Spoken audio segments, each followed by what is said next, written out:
Hi guys, this is the Rusted Willow and my name is Tammie, and today I put together a mega fall video for you of all the DIYs that I did last year. So I hope you sit back and enjoy, grab something cold to drink because it's freaking hot outside. So I don't want to tell you to grab a pumpkin spice latte, even though you can have that if you want to, or a hot chocolate or whatever. Enjoy. Let me know which DIYs are your favorite. This is jam-packed full of inspiration, and I hope you enjoy it. Have a great week. Thanks.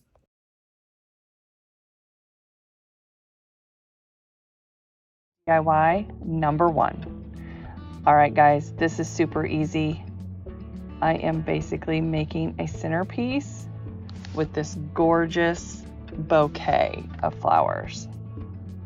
So I am wrapping burlap around a mason jar, hot gluing that down. I'm going to tie some jute string around here, or jute twine, to add more farmhouse to it. I love this bouquet. It is so beautiful. I love the white sunflowers. This is super easy. I bought this bouquet, I believe, at Hobby Lobby on clearance.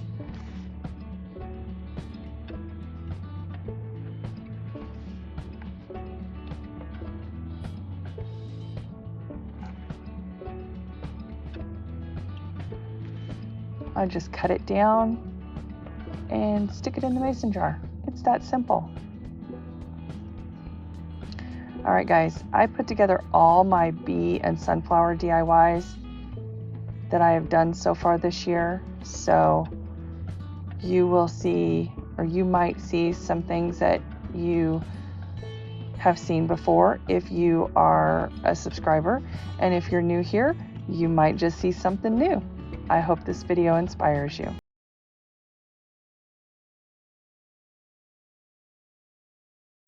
DIY number 2. Tiny little books for our tiered tray. I am actually using scrap wood. I just kind of eyeballed the size I wanted and cut it. And I'm just showing you here that I sanded the edges round because I wanted it to be smooth. Every time I work with wood, I always get splinters. So I sanded it really good with my electric sander. Y'all didn't need to see that mess. So that the edges would look round and look more like book. And I am using plaster in Waverly chalk paint, maize in Waverly chalk paint, and then black in folk art. Now I made 2 sets of these, but I only showed 1 set. So I painted 2 in the plaster, 2 in the maize, 2 in the black.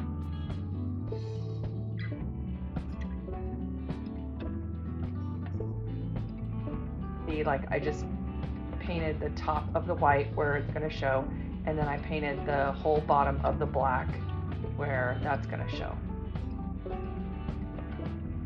And I put it on a towel because that black, it's flat black, and so it kind of scratches.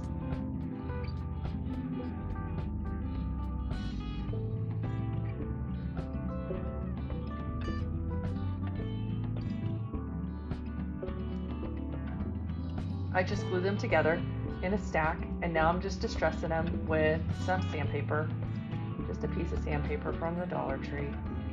And I used my Cricut to cut out home is where my honey is. I thought that was super cute. And I just put that on the ends of the books, and they look like little books. They're so stinking cute.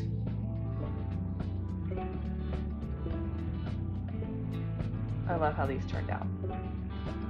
This is one of my favorite projects. So, this was scrap wood. It basically cost me pennies to make, way less than $5. I think all my DIYs today were less than $5 for all 5 of them. So I'm just going to embellish these books. I started with some thicker twine, and I'm like, nope, that's too thick. That's too thick. So I get the thinner stuff from Dollar Tree.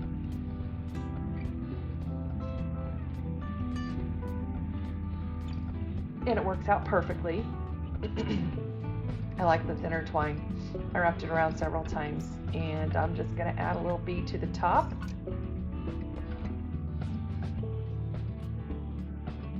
I think this bee is so cute.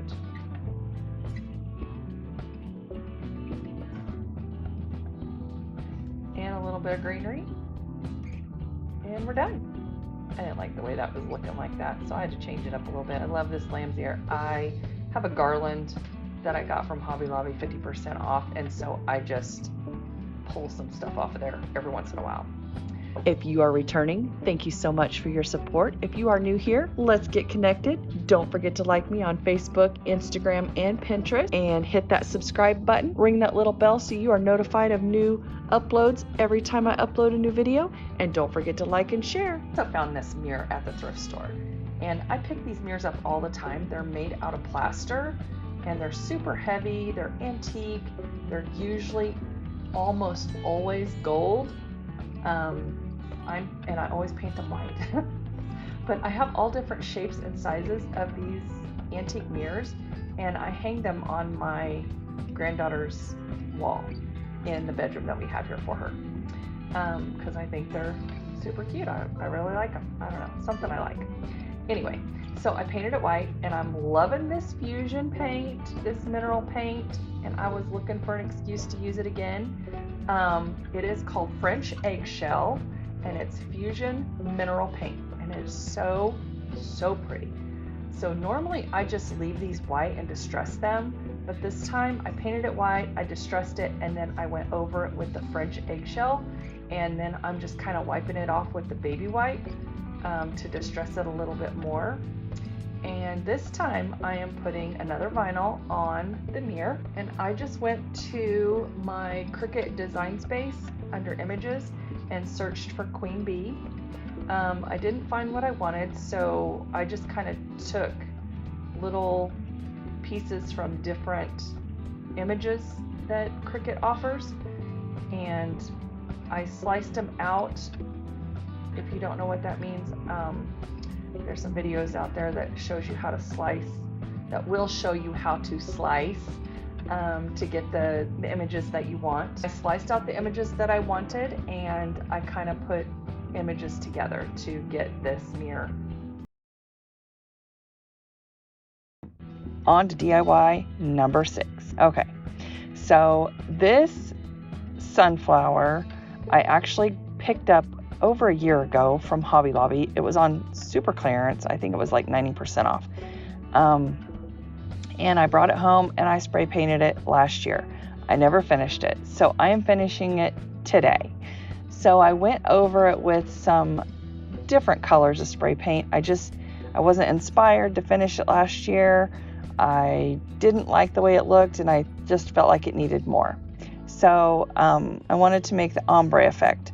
So I went over the center with a light sand color, and then the next color was a light yellow, and then a darker yellow, and then a terracotta color, and then the tips were red. Here are all the spray paint colors that I used.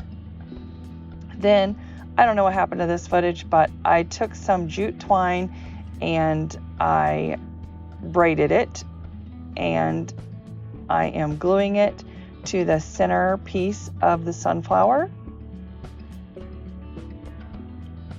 because even though it looks pretty spray painted, I still think it needs more. So I'm gluing this to the center of the sunflower, and then I am going to wrap it around.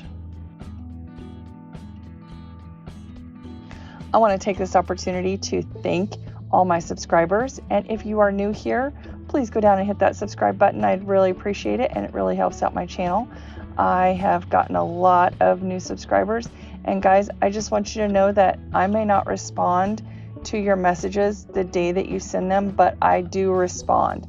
I respond and read every single comment, and I love them. You guys have great suggestions and feedback, and just I love reading your comments. So I just want to thank you for taking the time to watch my channel and giving me feedback.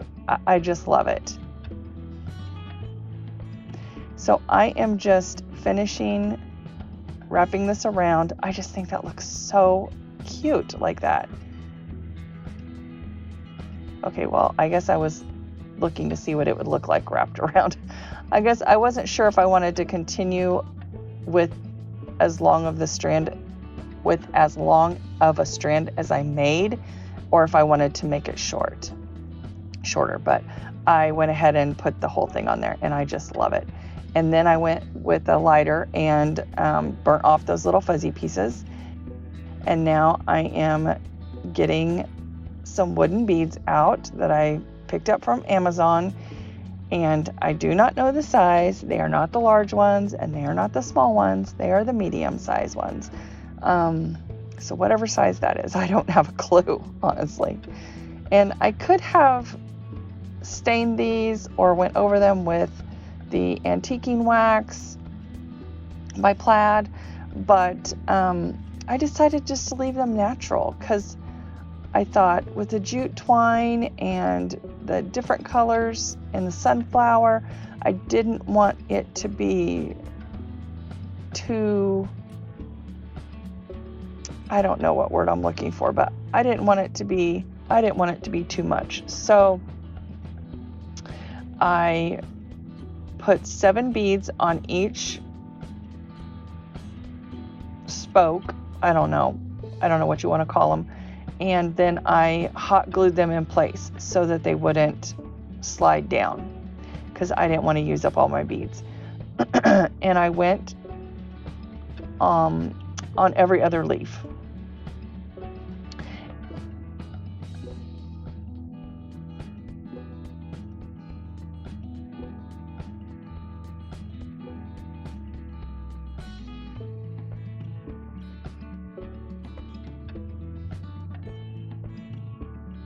And that's what it looks like. And I think the natural looks really good, especially since I went over the center with that lighter sand color. And here I am, I'm using the Waverly antiquing wax, and I have another baby wipe, and I was trying to wipe that on, but the spray paint is so smooth that it's really not adhering because the baby wipe is so wet. So I tried to take some of that moisture out with my hand towel, and it didn't work. You see my finger tapping there? I was thinking, what can I do? So I just am using like some cotton pads, and I rub it on, and oh my gosh, it makes all the difference. So basically I'm just dirtying up the leaves a little bit, and I should have done this before I put the beads on, because I did get some antiquing wax on one of the beads, which is okay. I mean, it's not a big deal. I just turned it around. But man, this antiquing wax, it finished this off. Like this is one of my favorite DIYs on this video. And I saved the best ones for last, honestly, because this is my other favorite DIY on this video. So I hope y'all made it this far. If you did, leave me a heart down below in the comments. I know it's kind of a long one, but it's totally worth it. I swear to you. This DIY, it turns out so cute. So I had just tore the cover off of these books and put some ribbon around them, and I decided to make them over. So I am using my Waverly chalk paint and plaster by Plaid, and also my Waverly chalk paint in maize by Plaid. And I painted the spine with the plaster, and I'm painting the top with the maize. Just the top page of the top book. And then I hot glued the other books together.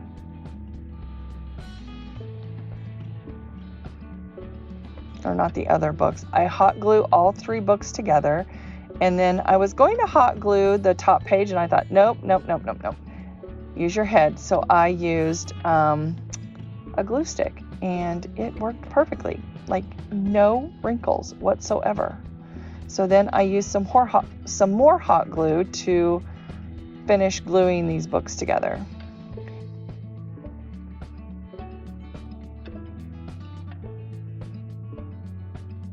Now I'm going to use my tissue paper method because I don't have any IOD stamps. So IOD, if you're listening, I would love some stamps, but I don't have any stamps or stencils, and so I go to Graphics Fairy. Guys, I remember the name of the website again. Isn't that awesome? Anyway, I went to Graphics Fairy and I printed out this bee, and I just think it's so cute. And I used a teeny tiny little paintbrush to put some water around this bee and tear out I like the torn edge look instead of the cut edge look with scissors.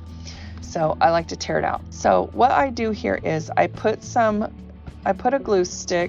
glue down in the center of the book, and I didn't like where it was, so I had to reposition it. But I put the bee on there, and then I work my way out. So I just put a little bit of glue, this glue stick in the center, and then I go around the edges and work my way out. That prevents it from wrinkling and from tearing, and it gets it on there nice and smooth. I love it. Now guys, on all these projects that I do, like this, the books, I will go back and put a matte clear coat over the top and the sides. On the sunflower, I went and put I used that 2x Rust-Oleum matte clear coat finish. So I had too much white paint on my paintbrush for some reason. I don't know what happened there, but so I just went back in with some Maze chalk paint from Waverly. Oh my gosh. We just had an earthquake. Oh my goodness. Another earthquake. So now I am waiting for my heart to stop pounding because that was quite an earthquake in Kansas. We are in the middle of Kansas.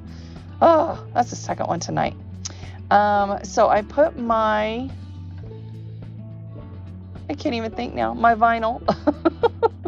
I put my vinyl on the front of these books, and I am going to cut it so that you can see the definition of each book. And I just like the way that looks. I liked it. I like the way it looks, so I cut it. And I love these books. I mean, these last few, and there's one more. These last few projects are just darling. Just darling. So I wrapped some jute twine around one of the ends just to kind of finish it off. I mean, I could have been done after the vinyl, but I'm a little extra, guys. If you don't know already, if you don't know me personally and you're just getting to know me now, you will find that I am a little extra, and that's okay. Because I like to be extra. I always like to keep people guessing, on their toes. All right. Don't forget to go down and hit that subscribe button, guys, if you made it this far. Okay.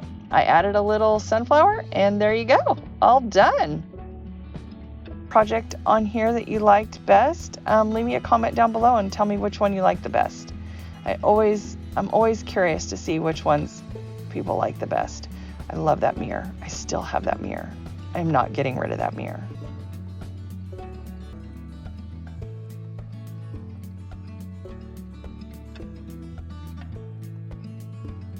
I want to thank you guys for stopping by and watching. If you're coming over from somebody else's channel, please let me know who to thank for sending you my direction. And if you go to the playlist down below, make sure you hop over to the other ladies' channels and tell them that Rusted Willow sent you. My name is Tammie, and I want to thank you so much for stopping by today. Don't forget to hit that subscribe button. If you liked what you see, if you got inspired, if there's a project that you liked, let me know down below in the comments. Well, let's get started with DIY number 1. All right, guys, I have had these in my thrifting stash for quite a while. As you know, if you've been here before, I am trying to get through my thrifting stash. I have got to get this stuff flipped and out of my house. I am taking these Jello molds and we are making pumpkins out of them. So right now I am just spraying them with some orange spray paint. You can use any color you have. I just used what I have on hand. and I believe this was a Valspar color. It was pretty bright. And then on this fourth one, I used, I believe it was like a Caribbean or something lagoon or something. I will put the name of the spray paint. Well, I don't know that I have the orange anymore. I will put the name of this turquoise spray paint down in the description box. And I am going over it with some white wax by Waverly. I thought the turquoise was a little too bright for me. I am actually using a drop cloth scrap to wipe it down. And I still wasn't happy with it.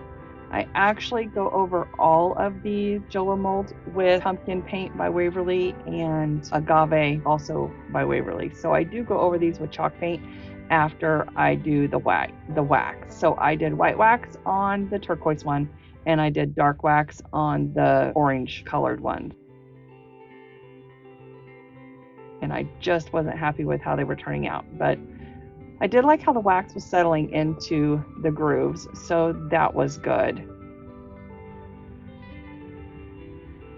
So here I have all of them waxed, and I do like the dark wax on the orange, but it still wasn't what I was looking for. So here you see I'm going in with the pumpkin by Waverly, and I'm going over the dark wax, and so it's kind of making it a muted color orange.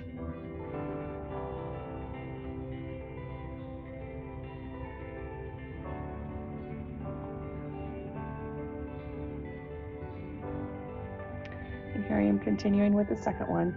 So after I get them painted orange, I actually do go over them again with some dark wax. It's a process, layer after layer, and make sure that if you do this, that you do seal them really well with some good spray sealer. I used the 2x Rust-Oleum sealer. I got my little tins together, and that's the final colors that they are. I did leave this tall Jello mold. I believe it's a 6-cup Jello mold. I do leave that one the orange spray paint. I did not go over it with the other orange. And I am just using my clear Gorilla Glue and hot glue to glue down the stems to the pumpkins. And I thought for a second I was going to put those together and make one big pumpkin, but then I thought, no, we're going to make two. And I should have laid one on the side.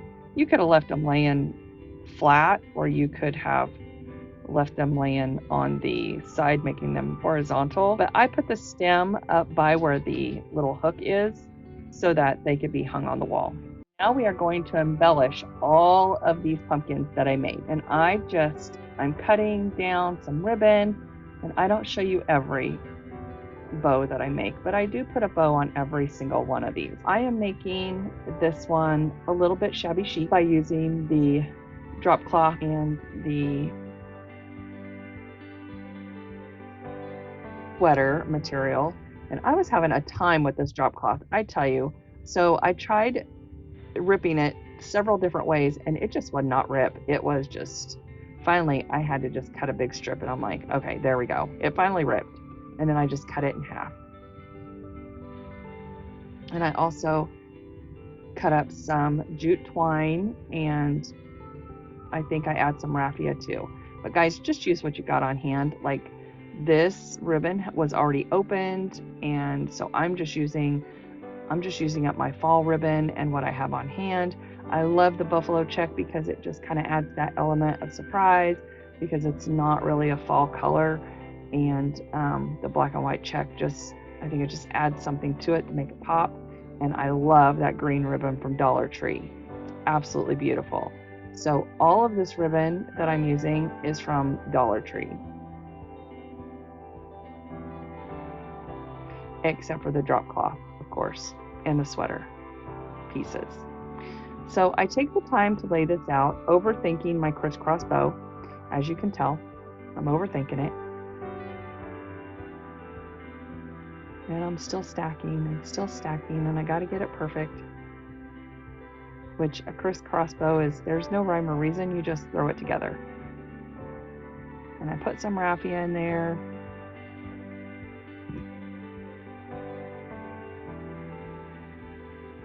And I go to tighten it up. Oh, seriously. So let's watch that again in slow motion.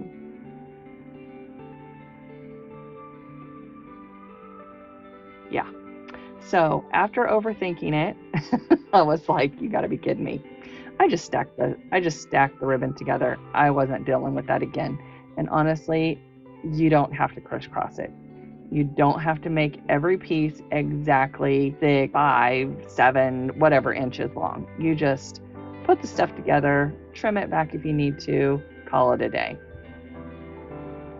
So I literally just stacked this in my hand, put everything together, wrap the jute around it.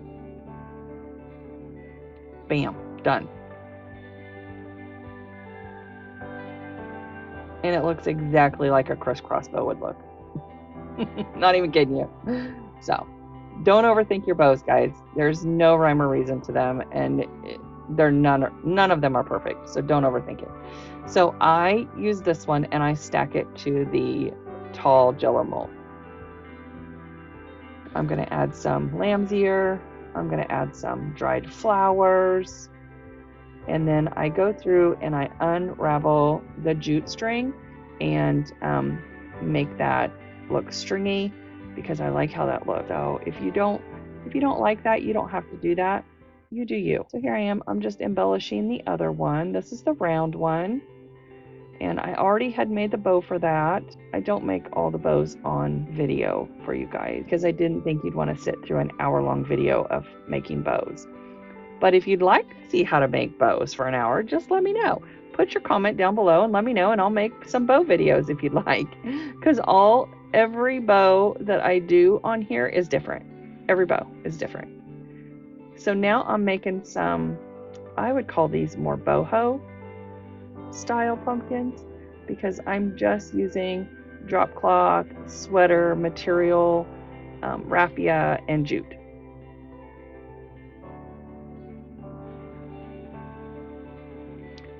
I love how these turn out. I think they turned out so high end on every single one of these pumpkins, and wait till you see what I make out of the next pumpkin. Guys, don't forget the playlist is going to be listed down in the description box, and go over and visit Tammie and Jackie at their channels, Happiness Created and Crafting in Mimi's World.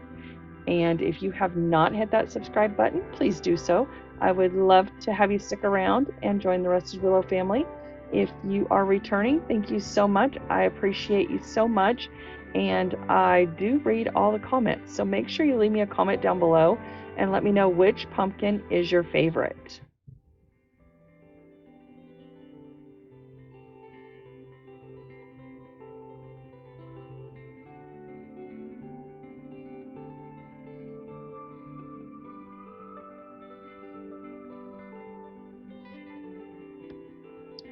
I am just embellishing these pumpkins and adding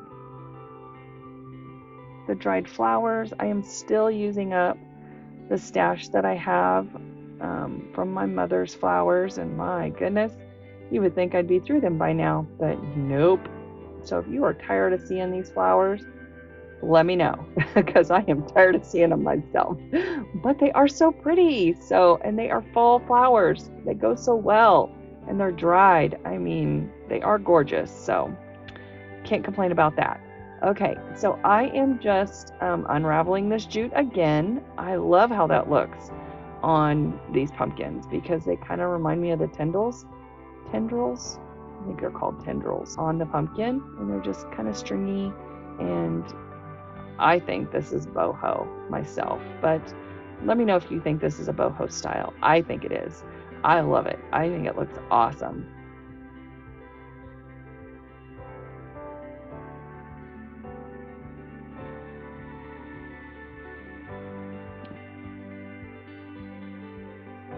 Okay, that was the third one. This is the fourth one.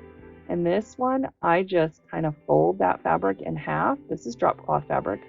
I fold that fabric in half, and then I just kind of glue it down. And I am just using, what is that called? I'm using Gorilla Hot Glue. And now I'm putting on some sweater material.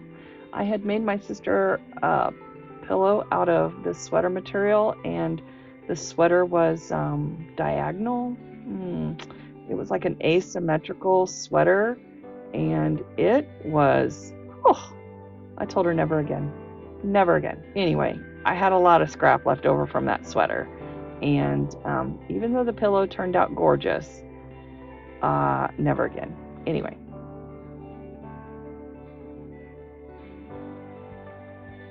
So I'm making a jute bow, and then I can't decide if I'm going to use it or not. I love this green color ribbon from Dollar Tree. So I decided to go ahead and put the dried flowers on.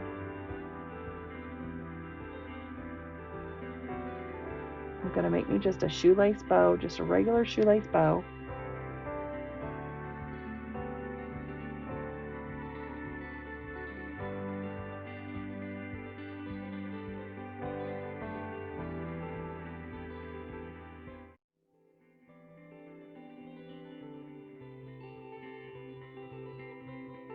And I just go ahead and put both on there. I thought, you know what? That looks pretty.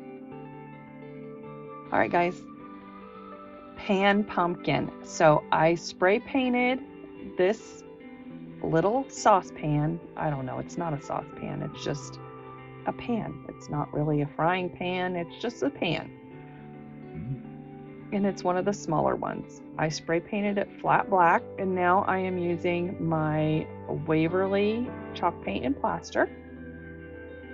And the 3 colors I use on here are going to be all Waverly Plaid products, and they are plaster, moss, and I use a folk art, also made by Plaid, hazy. That hazy paint is gorgeous. If you have not picked up some folk art hazy, you've got to go get you some. It is like a grayish blue with a hint of green. I don't know how to explain it, but it is gorgeous color. And that's how my pumpkin pan turned out. I just painted it up, I drew lines, and then I went back and with the paint still wet and blended all the paint together. I used my furniture marker, and I just found these fall sayings wood cutouts at the Dollar Tree yesterday. Literally yesterday. I've been looking for them for months because I've been seeing them on everybody's projects, and I just found them in my area. I was super excited about that, and I colored it with the furniture markers, and now I am just weaving this twine around the handle of the pan.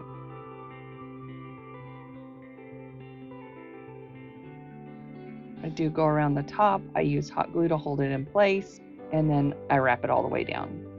And I apologize. I know some of these frames are out of camera sight, and I do apologize about that. I had to move my camera the other day, or my little arm that holds my camera, and I don't think I got it back in the right place, but that's what it looks like after you wrap it with twine all the way. And then I go back with my lighter and burn off all the little fuzzies. Now it's time to embellish it, and I just made a bow, and this bow is held together with zip ties, and then I'm just going to zip tie this bow onto this pan. And now I don't make it tight right away, so you'll see the bow move a little bit. I just kind of put it on there and in a place where I think I want it, and then I'm going to glue on my words. Let's say hello fall at an angle, and then once I get my bow in place, I trim up the ends because I think they're just a little bit too long, and that's what it looks like, guys. I love how that looks. I'm gonna let you enjoy the final reveal. And guys, thank you so much for stopping by. If you have not went down and liked this video and done all the YouTube things, please do so. I hope you will stick around and join the Rusted Willow family. Don't forget that the playlist is going to be in the description box below, along with the links to Tammie's channel and Jackie's channel, Happiness Created and Crafting in Mimi's World.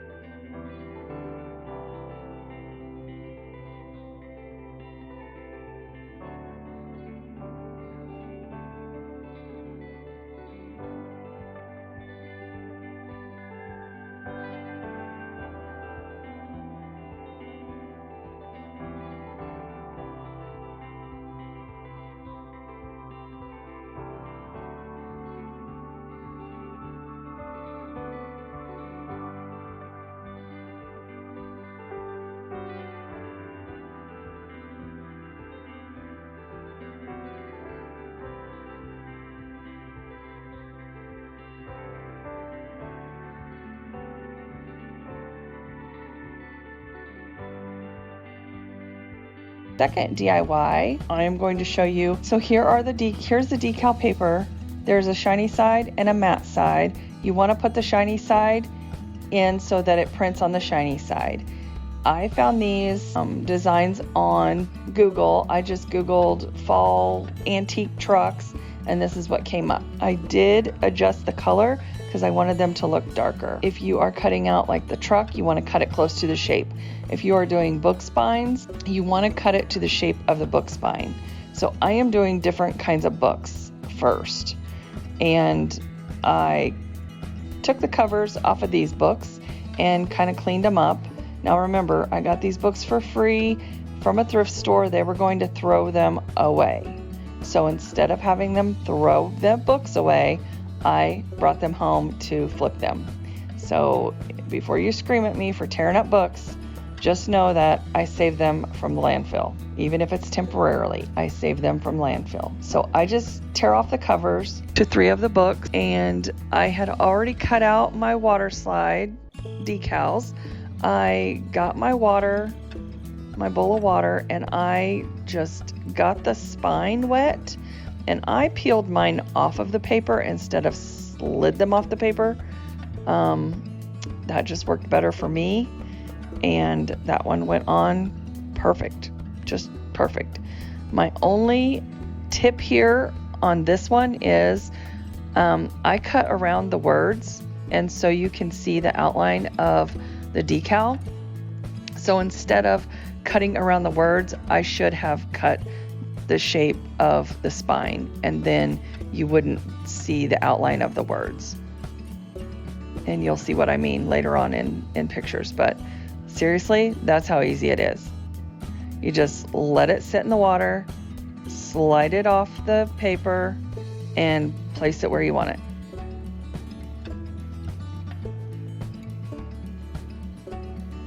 The first 2, I got the spine wet. This third one, I did not wet the spine. And I just kept dipping my fingers in the water to smooth it out, and it worked perfectly fine. And then I used a paper towel to dry it off, and voila, all done.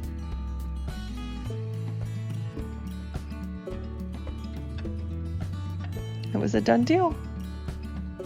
Okay, so now I'm going to embellish these books. So for this set, okay, I didn't even tell you what I put on here. So I typed out, "Give us this day our daily bread," Matthew 6:11, and then I just printed it out. The other designs I found on Google for free.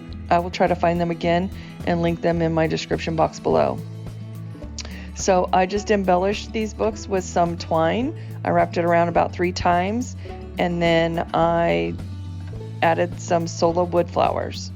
And guys, don't touch your other books with your hot glue gun because it will melt the decal. So here you can see I didn't really care for how you could see the outline of the words, and I thought, ooh, I got this bright idea. I'm going to go over it with some dark wax. No, don't do that because that just accentuated it. That was stupid. I don't know why I did that. So then I'm like, okay, well, I mean, that looks cool and rustic and all. But it didn't give the effect I was going for. It actually made the outline look a little worse, or more accentuated anyway, not worse, because I really think they turned out gorgeous. Okay, so then I went over it with some plaster to distress it and kind of blend it in a little bit more so that it's more the color of the spine of the books.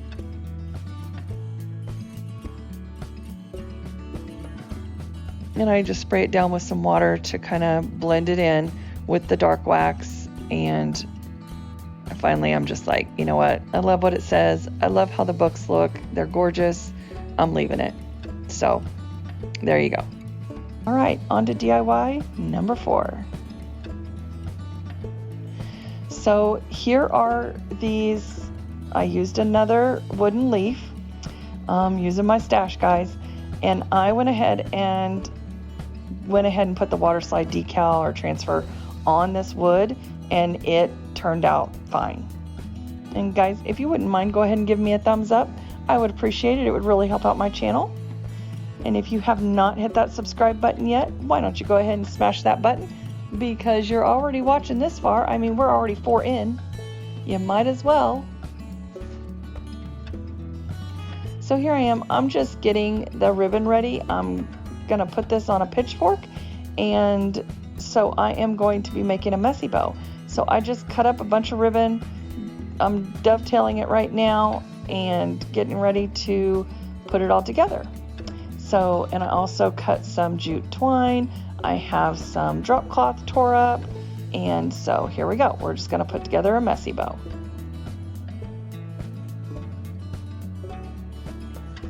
And guys, if you're returning, thank you so much for supporting my channel. I really appreciate it. And coming back and reading your comments. I love reading your comments. And Miss Amy, you know who you are. I just want to give you a big shout out because I read your comment the other day and it just made my day. That was so sweet. And Pastor Karen, thank you so much for stopping by. I know you're new here and I appreciate your comments, guys. If you are new here, welcome, and I hope you're enjoying the playlist. And don't forget to go down and visit Elizabeth's channel. I will have her channel link in my description box along with the playlist description, or the playlist. Okay, so after I get this ribbon put together, guys, fluff, fluff, fluff. Like, you cannot fluff your bows enough. And then I just tie a little jute around this wooden leaf, and I'm gonna tie it on to the pitchfork, and I kind of check the spacing to see how long I want it to hang down. And once I get that, I just tie it on and cut that off. And now I'm tying on the messy bow, and this just turns out super cute. And then wait till you see what I do to it. You're not gonna believe it. I got these books for free, and I will resell this stack for $12.95.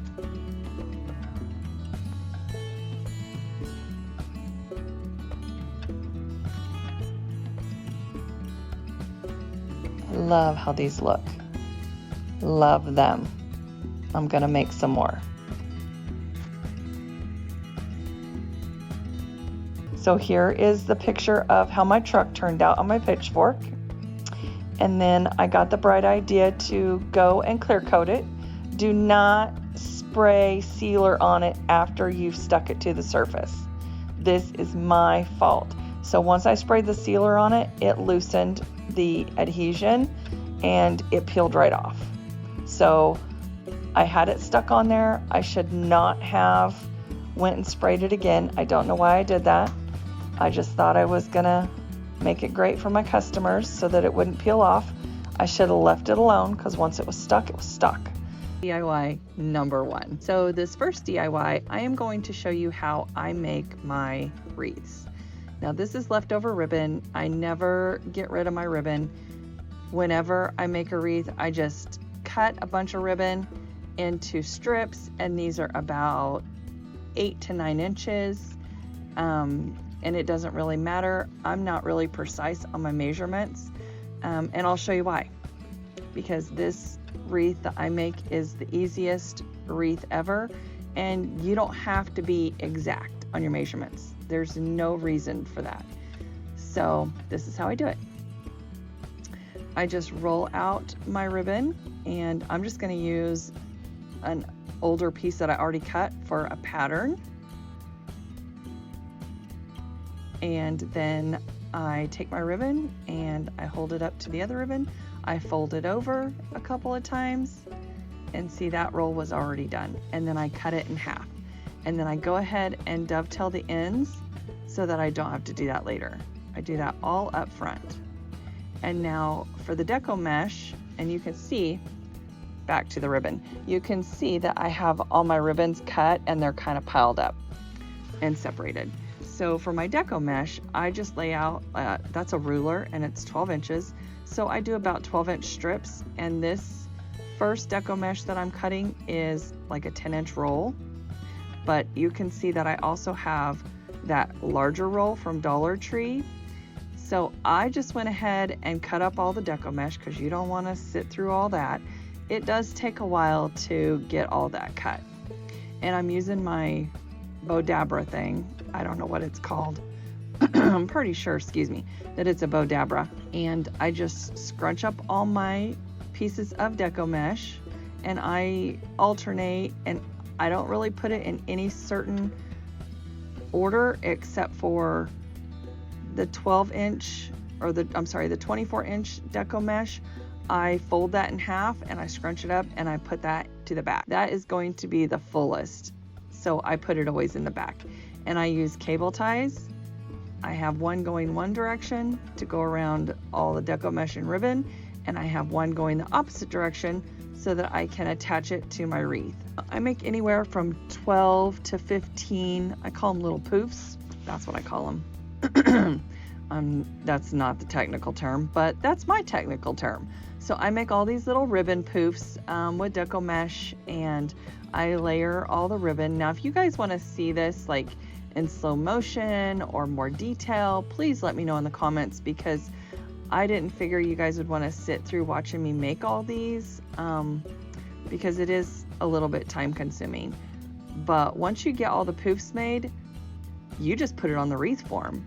And I'm using an older wreath form, one of those ones that you can get from Hobby Lobby that has the little ties on it, and I just cut those off. I want to get these older wreath forms used up since I'm cleaning my craft room, and I want to get those used up and out of the way.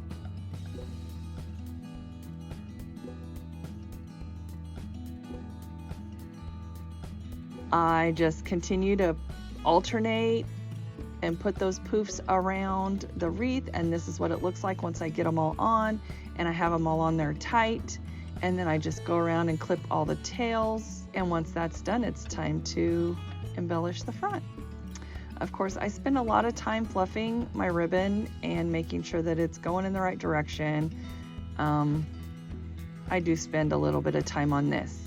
But then I just gather my florals that I want to put on my wreath, and I kind of lay them out and see how I want to embellish it. And I decided on some fall leaves and sunflowers. And instead of sticking those picks in and gluing them down, I actually just kind of laid them together and tied them together with jute twine, and then I'm actually going to use that to attach it to the wreath form. That way, if I ever want to take this off and redo it or change out the leaves, I can just cut that off of there. So I either use cable ties or jute string, and sometimes I use, what's that called? Fishing line. So now I just start putting my sunflowers on and arranging them in a way that I like. And of course, you don't have to use sunflowers, you can use any flowers. Any fall flowers would look gorgeous on this wreath. And then you can just do your colors. I honestly am not a sunflower person. It's not my favorite flower. However, after making so many sunflower DIYs this fall, well, is it even fall? It's July. Oh wait, no, it's the 1st of August. So technically maybe it is fall now. I'm really digging these sunflowers, guys. I mean, I'm really liking these DIYs. My next one is gonna knock your socks off. I love how this wreath turned out. It is so beautiful. And normally I don't put sunflower wreaths on my front door for fall. I usually do a grapevine wreath or something like that. But this is so stinking pretty. I mean, I don't know that this video does it justice, but when I get done with it, I love it. I love all my DIYs, and you want to stay tuned to the end because I have something special for you. Okay, so now I'm making the bow, and honestly, I don't throw away any scraps, no matter how small. I just start layering the bow, and this ribbon right here is actually, I got it at a thrift store, the whole roll for $1. It has wire through it, and I think it's for like upholstering furniture is what I think it's for, because that's what it reminds me of. I don't know what that stuff is called, but that's what it reminds me of. So I just, this ribbon here, the sunflower ribbon, I got from Walmart. It is single-sided, so whenever I put it in the bow dabra, I just give it a little twist in the center, so the pretty side is always showing out.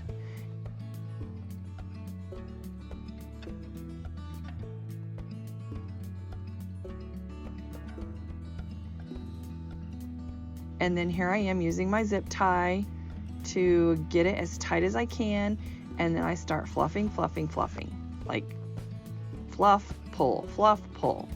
All right, guys, if you haven't subscribed to my channel, I would love it if you would go down and hit that subscribe button. So I am just attaching the bow onto the wreath. And now I had a hard time deciding what to embellish it with, but I decided on this high sign. I've had it in my stash for quite a while. It came from Hobby Lobby and was on clearance. On to DIY number 2. Okay, so I'm taking this sign from Dollar Tree and I am going to make it my own. I'm just removing all the tag and the little hanger thing, and I don't even bother sanding this down because it's gonna be covered up anyway. I'm just covering this in my favorite red paint. If you've watched my channel before, you will know what color that is. I am giving it 3 good coats of red and it turns out gorgeous. Now I'm just getting the little sign that I tore off sanded down, and I started to sand it and then I'm like, no, dummy, just turn it over. So I turned it over and I sanded the edges just to give them, or just to make them smooth, because they had some paper hanging over. So now I'm gonna go in and just put the details in on this car. And I love the red color. It's kind of like a rusty red. I don't know. I just cannot get over this red. Okay, so I am using Plaid's Folk Art in ink to do some of the detailing.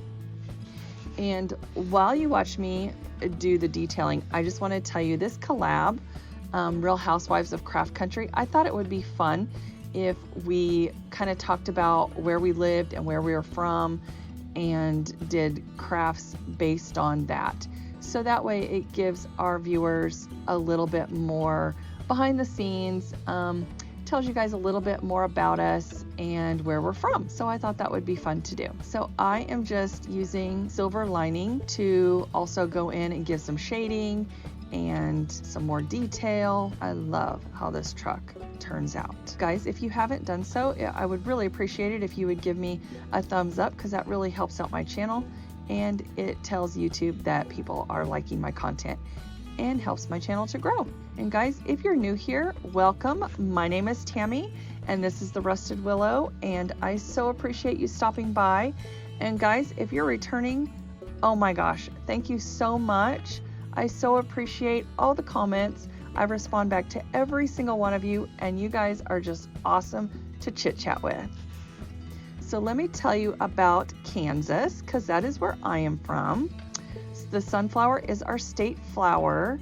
We are known for the wheat state and the buffalo, where the buffalo roam. We are also in Tornado Alley, and evidently now we're, I don't know, Earthquake City. I don't know. We started having earthquakes. So they need to add that to that sign. So anyway, I decided to go with sunflowers. We are also known for aviation, which we have in Wichita, and the salt plants. We have Morton salt here and Cargill salt. We used to have Cary salt, but now we only have 2 salt mines. And we're also known for the Cosmosphere. We get a lot of things from NASA to put in our space museum, and we also have a salt mine that you can tour. Our salt mine houses memorabilia from various movie studios and from famous movies. So if you ever get to Hutch, make sure you tour the salt mines, because that is super cool. They go under the city in all directions, and the ride down is several miles. So if you're not claustrophobic, make sure you visit that. So the 2 places to visit are the salt mines and the Cosmosphere, and that's in my town. I live in Hutchinson. We also host the state fair every year. So for the whole state of Kansas, we have a state fair. That's pretty cool. I mean, if you like rides and all that carnival stuff. So we always just go for the food now because we're older. When we were younger, we went for the rides and the food. Now we just go for the food. So, okay, I am taking my Waverly wax and my Waverly antiquing wax, and I am just going over and distressing the sign, which I love, and I made with my Cricut. I will link that down below so you guys can access that if you want to make a sign that says Sunflower Market. I think I figured out how to do it, guys. So we're gonna try it on this video. Now stay tuned for the end because I do have something free for you and I think you're gonna love it. Okay, so after I get the car all embellished and detailed out, I start assembling it. I laid out my flowers and I cut the little nubbies off the back so that they would lay flatter. And I also hot glued some leaves to the sunflowers so I would have variations of greenery. And then I made the hanger with jute string, jute twine, whatever you want to call it. And I tied it in a knot on the front, on both sides, because I like the knotted look on the front instead of the back, and I think that looks super cool. And then I just wrapped some jute around my fingers about 3 times and made a little bow for the top. And there you have it.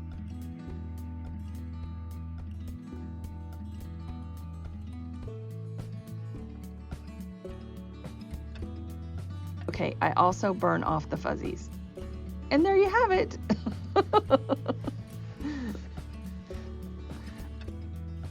Free printables for you guys. Look at what I designed on Canva. Now I am going to leave the links down below so you can download them in whatever color you want. So I always take my prints to Office Depot and have them printed out as a blueprint. I think they're called engineering prints, and it only costs about $5 or $6. And I made these in 4 different colors. All right guys, now it's time for the final reveal.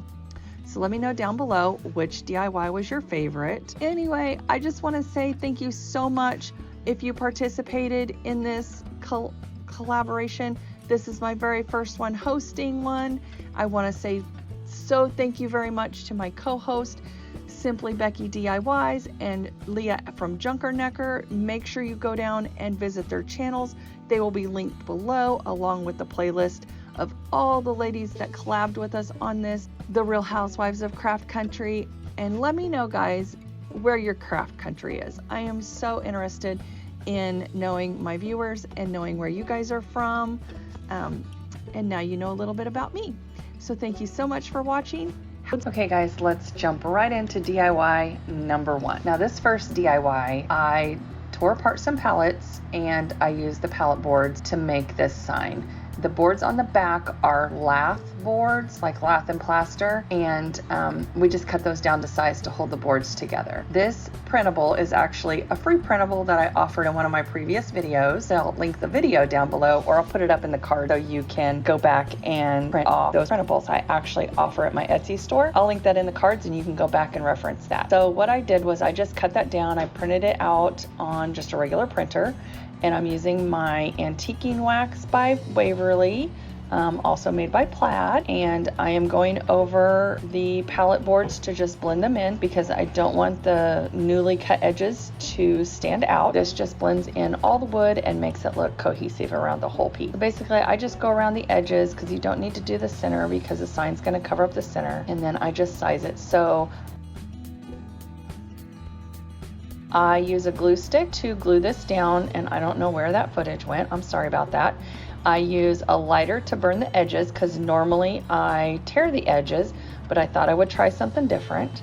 And then I am going over this with the matte Mod Podge, also made by Plaid, and I am giving it one good coat of Mod Podge. I like to use the glue stick on the paper because it gives you less wrinkles, but I also use the antiquing wax over this because I wanted the antiquing look. I want it to be very worn and vintage looking, And so then I am now going over everything with the sanding block from Dollar Tree. And those roughed up edges that turned white, I am using the antiquing wax to dirty them up and make them look even older and more weathered. And I just love how this sign turned out. So if you haven't went and seen this video or found your free printables, you need to do so because they come in lots of different colors. I actually used the rust color for this project. And now I am just wrapping, I'm going to embellish it, and I'm just wrapping the jute twine around the bottom. And I go back and forth a little bit. I'm not sure how many times to wrap it and where to tie the bow. I ultimately decided just to tie a knot and not a bow. And then I got these little truck from Dollar Tree back when they first, these were summertime. And I didn't like the little wheat sticking out the back of the truck. I just thought that looked odd. So I tore all the stuff off, and I love the little green truck, although you could paint it red if you wanted to. And I put the sunflower more on the front. So now I'm deciding, like, do I add a bow to this? Do I not add a bow to this? So I'm just tying a jute bow. So I make a little bow and I cut off the tails, and I decide I'm gonna add some more jute string to the top of this. Can you ever have enough jute string? I don't think so. What do you guys think? Do you like it on the top and bottom? Should I just left it on the bottom? I think when I get done with it, it looks really cute. I like it on both.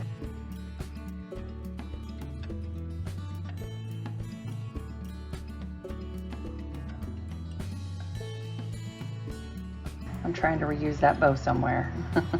Okay, so I go through and I do cut off, or not cut off, I burn off all the little strings, and I'm just trying to finish or figure out how I'm going to embellish this sign. And finally I decide, just get the glue gun, just stick it on there. And I think that looks so cute. I love the little truck with the sunflower. And this is how I added a hanger. I tied a knot on both ends of the jute string. I used my stapler and stapled right above the knots, and then I hammered them in because the stapler didn't go in very well. And that was it. It's all done. Okay, on to DIY number 2. Okay, so I went to a thrift store and they were throwing away their vintage books, and I said, no, don't throw them away. I will take them. I will take every single one of them. So they hooked me up, guys. Like, I have vintage books out my you-know-what. I don't even know what I'm gonna do with all of these. But as I was thumbing through, I found these leaves, and I'm like, okay. And honestly, I just picked 3 vintage books that had fall colors. And I found all these pretty pressed, dried out leaves. And I thought, you know what? These leaves need to stay with those books. I did not take out the dried flowers that were in there because I don't know, somebody put them in there and I just think they're so special. I left them in. So I cleaned them up. I just wiped them down on the outside with a baby wipe.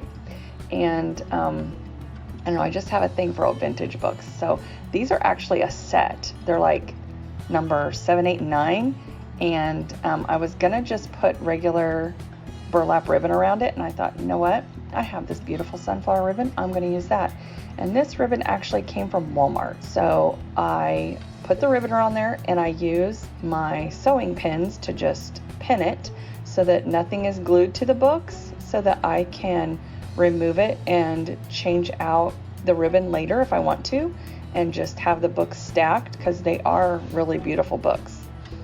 And I tie some jute string around the ribbon, and I'm gonna use another one of those green trucks from Dollar Tree. The sunflower ribbon and the sunflowers that are on these trucks just go so good together. I took these trucks are actually on hangers, so I took the wire hangers off and I put the jute string through the truck, and then I decide, I can't have that wheat sticking out the back of the truck like that.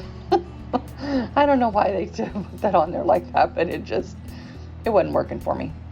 So I took everything off the truck again, and I put the truck back through the jute string, tied a little bow, so I can also remove the truck later if I want to, and change that out. And then I cut off the little nubby part of the sunflower, and I glue that to the truck. So The sunflower and the truck are still together. I don't know what I'm going to do with that wheat. And then I thought, you know what? I'm just going to layer these leaves on top of these books because they're different colors and they look so pretty. And one of the leaves fell off, so I just hot glued it back. I wasn't losing one of those leaves because I'll probably stick them back in the books once fall is over. I just think that's so sweet. Somebody put them in there and then the books got donated, and then I'm just gonna leave them with the books. So let me know if you like this one. So those are my 2 sunflower projects. Number 4. Okay, so I got these apples from Dollar Tree. I think they were a pack of 8. I actually made a garland with one that I didn't show, or maybe forgot to turn my camera on because I get busy crafting and then forget to hit that record button. Has it ever happened to you? Okay, so I am just painting the leaves with some Moss Waverly chalk paint. And if you guys don't have a Lazy Susan, you need to get you one because these are amazing to paint with, especially when you have little things like this and you're doing like an assembly line. You just turn it and that way you're not touching it, moving it, and all that stuff. I got these Lazy Susans at the thrift store for $1, I believe, and I picked up 3 of them. Okay, so now I'm just using my Oops paint from Home Depot that I got for 50 cents because it is the perfect apple color, and I love this red color along with my other favorite red color, but this one's just a little bit brighter. And now I'm using the furniture marker from Dollar Tree to color in the stems. I actually did one already. I wanted to make sure that it worked, and it works perfectly. I love how this worked. And I use the color mahogany. So after I get all the stems done, I actually turn these over and do the back side. I give the stems I give the apples and the leaves 2 coats total. So now I am creating a garland. And this is actually for my grandbaby. So I'm just trying to decide like what the pattern's gonna be, and I use wooden beads from Amazon and my wooden thread spools that I have, that I've picked up over the years here and there, from all kinds of thrift stores, and some were my mother's as well, but I pick these up all the time. I love those thread spools. So after I got one pattern on, I didn't like it and I redid it again. So I used 2 wooden beads on the end, 2 spools, 1 wooden bead, then 2 spools. And there are 14 spools on here because I used 7 apples. And there are, I think, 10 wooden beads total. 2 on each end and then 1 in between the 2 spools. So now I just go and I am adding the apples to the garland. I am using this chalkboard Chop It stickers that is actually, it's a chalkboard sticker that you can cut out. I lay my apple on there, and I'm out of frame and I apologize for that, but I lay my apple on there backwards. On the back side, and I turn it over to the side that I'm actually like the opposite direction, so you want it to fit your apple. I hope that makes sense. Anyway, and then I go and I cut this down several times because I still want the red to show on the outer edges of the apple, and then I place the chalkboard sticker down.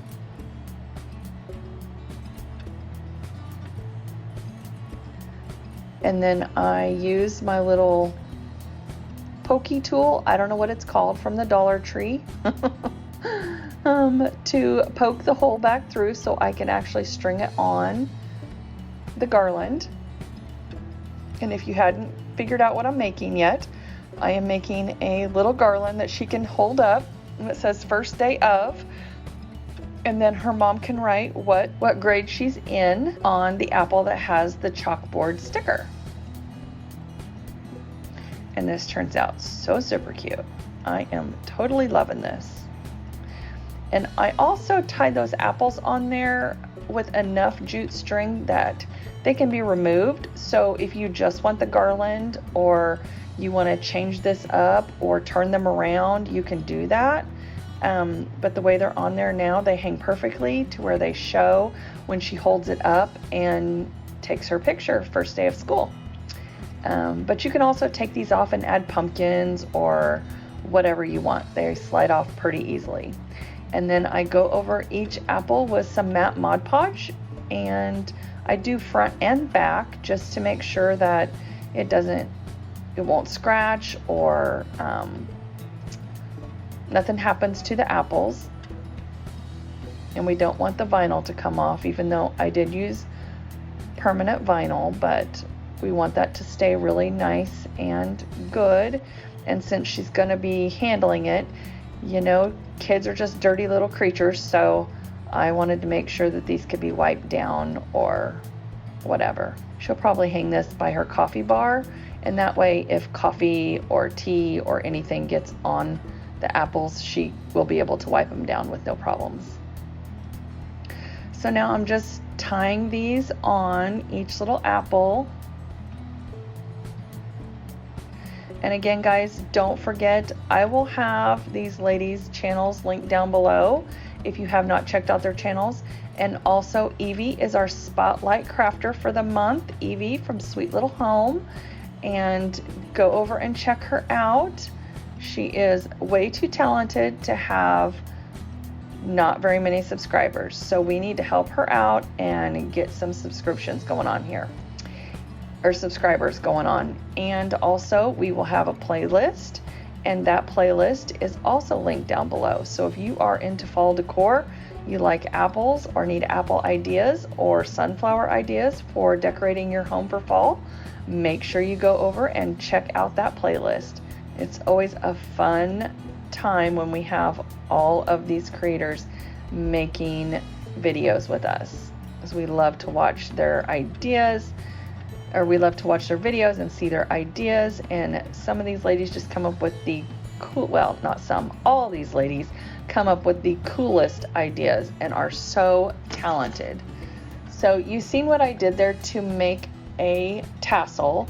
I just wrapped it around that block of foam, and I probably used too much jute, but I like big tassels. So I just used the end of the jute that I had on the garland, and I tied it in a knot. I hid the knot inside the tassel, and then I wrapped that around the tassel to make the top. And then I get one of my big needles that I use for making pumpkins, which you will see. It takes really big thread. So I get one of my big huge needles and I pull the end down through the middle of the tassel. So I can always take this tassel off, redo it, change it up, whatever I want to do. And then I just cut all of those little loops apart.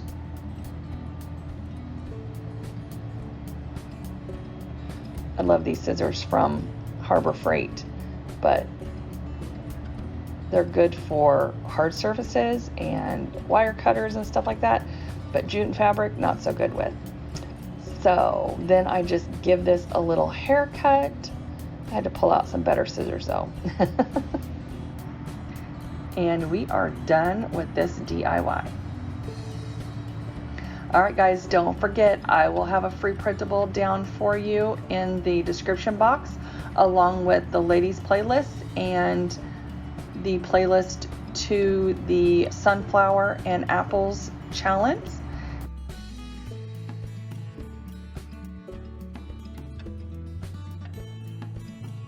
Day of school sign, and here's my little angel holding it.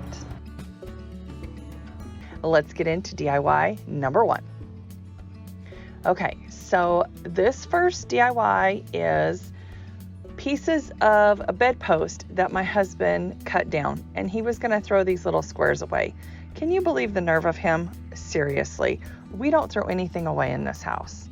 Well, at least I don't throw anything away in this house, but he tries to throw away everything in this house. So I dug these little squares out of the trash, and they were perfect to make little shelf setters. Oh my gosh, I said it right this time. So what I did was I gave this these two little squares, and they already had holes in them because they came off of a bedpost. 2 good coats of white chalk paint, and then I'm cutting out the little squares on the back of my new 2021, I guess 2022 calendar, and or maybe it is 2021. Heck, I don't know. Anyway, the new farmhouse calendars, and they fit perfectly. Oh my gosh. And I don't know about you guys, but I am loving, loving, loving this black truck. I'm kind of burnt out on the red truck, but I'm loving me that black truck. So now I'm just giving this a light coat of distressing with my Waverly antiquing wax. And then I use my glue stick because when I use Mod Podge on the back, it wrinkles.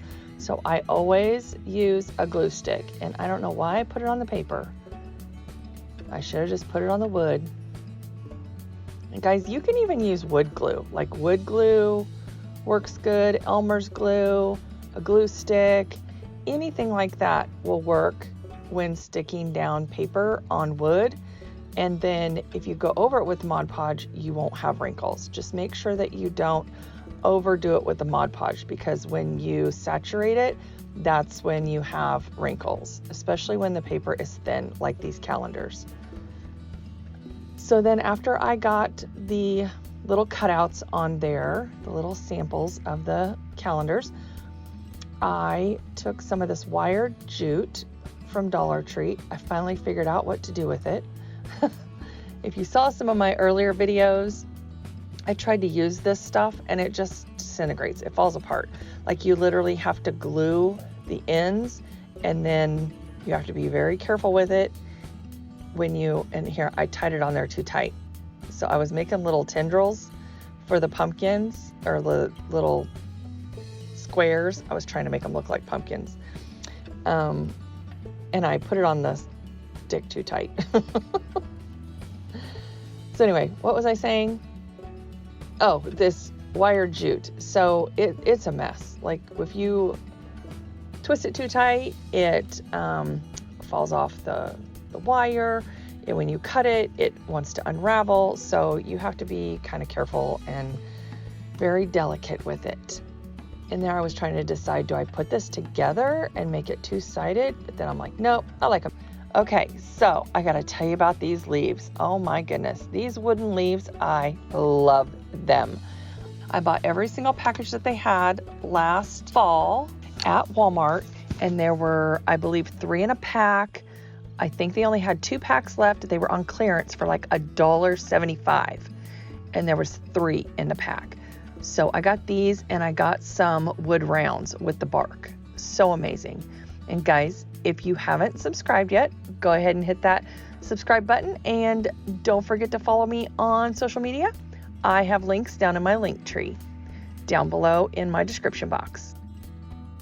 Okay, so I didn't film this part of making the actual garland, but I used 5 smaller beads and then 1 larger bead, and I used 20 smaller beads. There are 5 big beads, 20 smaller beads. I used my Cricut and cut out sweater weather because I love that, and I don't have anything that says that, and I put it on this leaf. And I love how this turned out. I didn't think you guys wanted to watch me string those beads.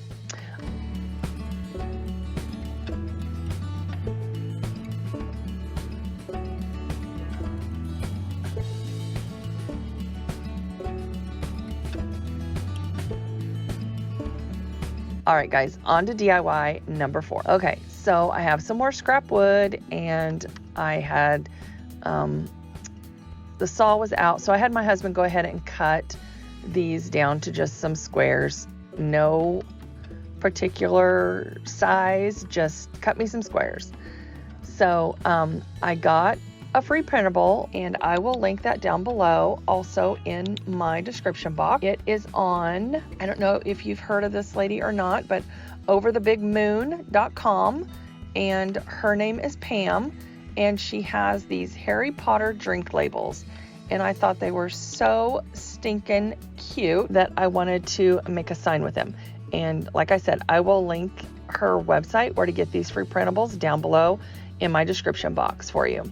So I just go over the whole block with Waverly's antiquing wax because that's the easiest thing to do instead of getting out the stain, having the smell, and dealing with all that. So I cover the whole thing with antiquing wax. I take a paper towel and I wipe it off. So here are these stinking cute printables. Oh my goodness, it's super easy and it goes super quick. Okay guys, so I started to take my scissors and cut this, and then I thought, no, use your water and your paintbrush because I like that torn look, and don't use too much water. A little bit goes a long way, and you just use a tiny paintbrush and put the water where you want to tear your paper, and it tears off perfectly, like absolutely perfectly. Look at the line between the two pieces of paper, seriously. It's so simple. And then I was sizing it to my piece of wood, and so I'm just cutting it down and adding more water where I want to tear the paper. And then I just tear it away and it fits perfectly on here. So guys, again, I want to say thank you to all my returning subscribers, and a big, huge thank you to my new subscribers, because without you guys, like, we wouldn't be on here. We wouldn't be on YouTube, and it is such an awesome community. All my subscribers, new and old, are so amazing, and I love you all. And guys, we are almost to 2,000 subscribers. I've only been doing this for a year, and I know some other channels have grown a lot faster than I have, but I am so over the moon with how hard I've been working and how recognized, like, I mean, just you guys subscribing and commenting is so much recognition, and it just lights up my day. Like, I cannot explain to you how amazing it feels to have somebody appreciate your work and the job that you do and your creativity, because if I cannot be creative, I don't know what I would do if I couldn't be creative. So, okay, enough about that. Thank you so much anyway, I want to say. And I hope you enjoy the rest of this video. So just add some Mod Podge over the pumpkin juice label, and I let that dry, and then I embellish it off camera. We'll see that in the final reveal. We're on to DIY number 5. This is the last one, and I had already put together these little pots that I got for free. Most of them, let's see, I recycled them because I bought succulents from Trader Joe's. I was trying to think of that store. So what I'm doing is I am just going over these pots with more white paint and antiquing wax, and I'm blending them in together because I love how that looks, and I am making little pumpkins out of them.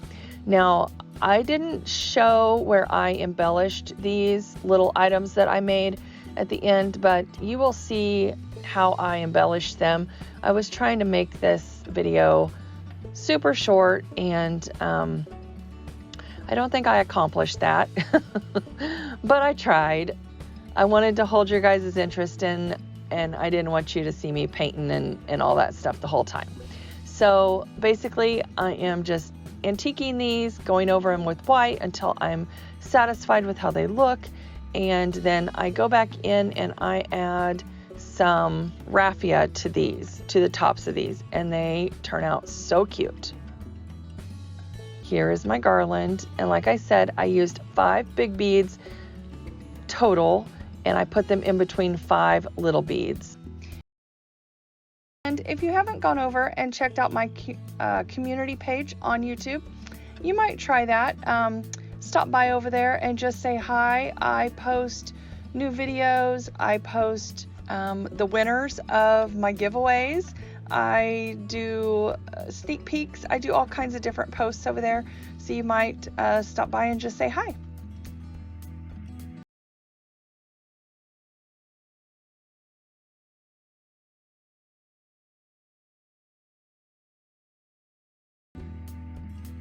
My concrete letters, I love those concrete letters still, If you haven't seen that video, I'll link it down below.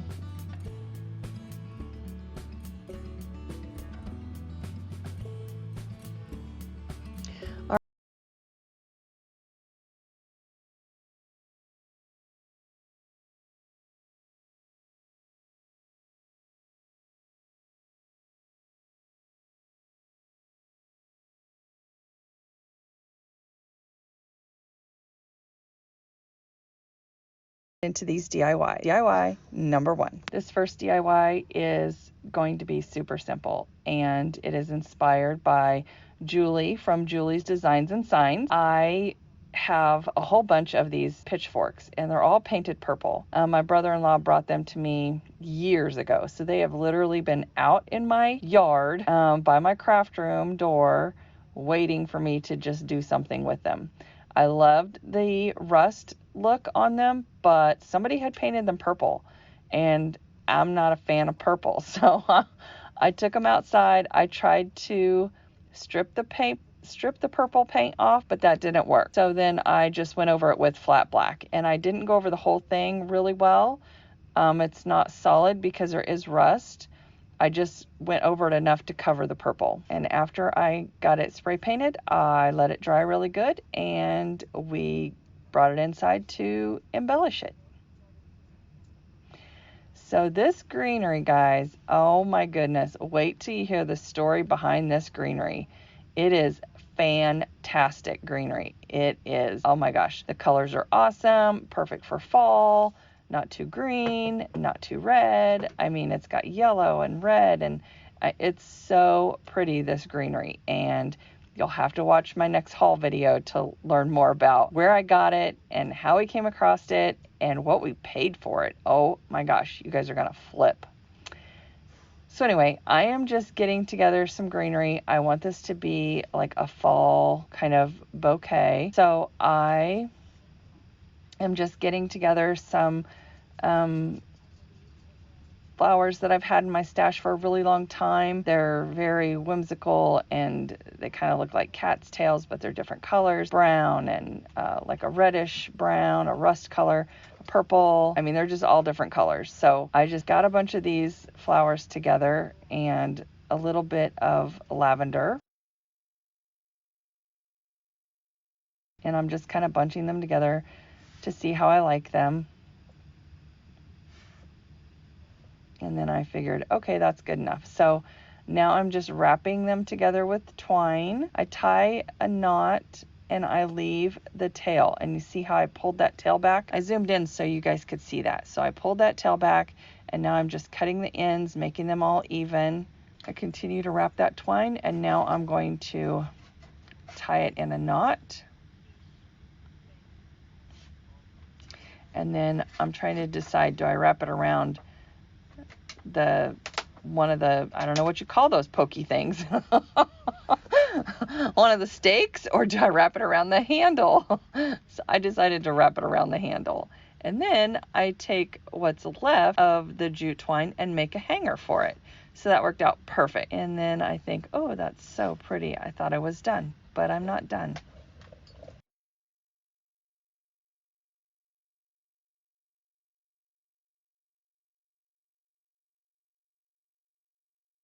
So I go ahead and I tie a little shoestring bow, and then I get out my Solo wood flowers, and I think, oh my gosh, I'm gonna jump this up a notch. So this just sets it off with the darker tones in the other dried flowers, because those are, I don't know what they're called. They were my mom's, and I've got a crap ton of them. I just thought I would use them, and they're so pretty for fall. And then the white Sola flowers just sets it off.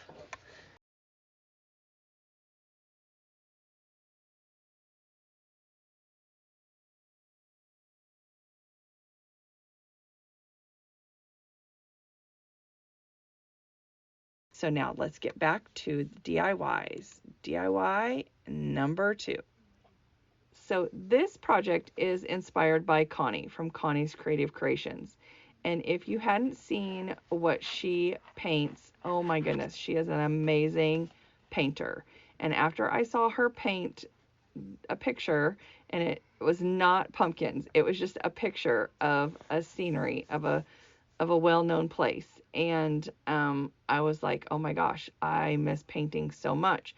So these pumpkins, I have 2 of them, have been sitting under my desk for the last year, and I have not gotten to them. And so, like, when I first started out, they were very plain. I put a ugly little bow on the top. I wrapped the stem. Done deal. I just painted it a color and put some polka dots and called it a day. Very, very plain, but we're going to jazz this up to more my style, and it's not going to be plain when I get done with it. So, basically, I put a base coat on, and I redid the polka dots in agave. The base coat is in Pumpkin by Waverly, made by Plaid. And then I used Waverly chalk paint in agave, also made by Plaid. And then I go back over it with a lighter color of agave. I mix some white paint in to add some little swirlies to the polka dots to give it a little bit more pizzazz. So then I use that lighter color along with some white, and I make it really, really light, and I'm going around the polka dots to showcase the polka dots. I want this to be really whimsical, but also look high-end, like something you would get from Kirkland's or Hobby Lobby, and just look really nice.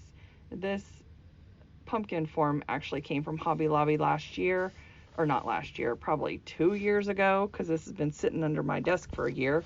But they have these pumpkin shapes every year, and I believe I probably either got it 40 or 60% off. I don't know, because I never buy anything on regular price. It's always on sale. Okay, so now I take my black folk art paint, I think it's called ink, and I just go around the edge of the whole pumpkin just to give it an outline. And I love how this looks. Man, it just punches it up. Brings it up a whole nother level. Okay, now I am taking, there's a lot of steps to this, guys, so bear with me. Now I'm taking the antiquing wax, Waverly antiquing wax, and I am going around each of the polka dots and showcasing them. And bear with me, because when this is done, this is so stinking cute. Like, ugh, I can't believe I just painted it before and just put polka dots. Who does that? Anyway, okay, so I also take that same antiquing wax and I go around the entire edge over the black. It kind of mutes the black a little bit, but also adds some distressing around the edges. And I thought about putting like pumpkin lines on the pumpkin before, but I want this to be whimsical, and so I didn't do that. Okay, now I'm just taking my brush and I am speckling it with black, and I also do it with white. And I water down the paint really well, and I just use my finger and a stiff brush and splatter it all over. Okay, now I'm putting together a messy bow, and I just cut a whole bunch of ribbon, crisscrossed it. So I just add some raffia in the middle, and I use a cable tie to tighten the bow to make it really tight, because that's what gives it its fluff. And then I trim some of the wild pieces. I shake it and fluff it up. You can fluff on these bows forever. So now here I am trimming some of the wild pieces.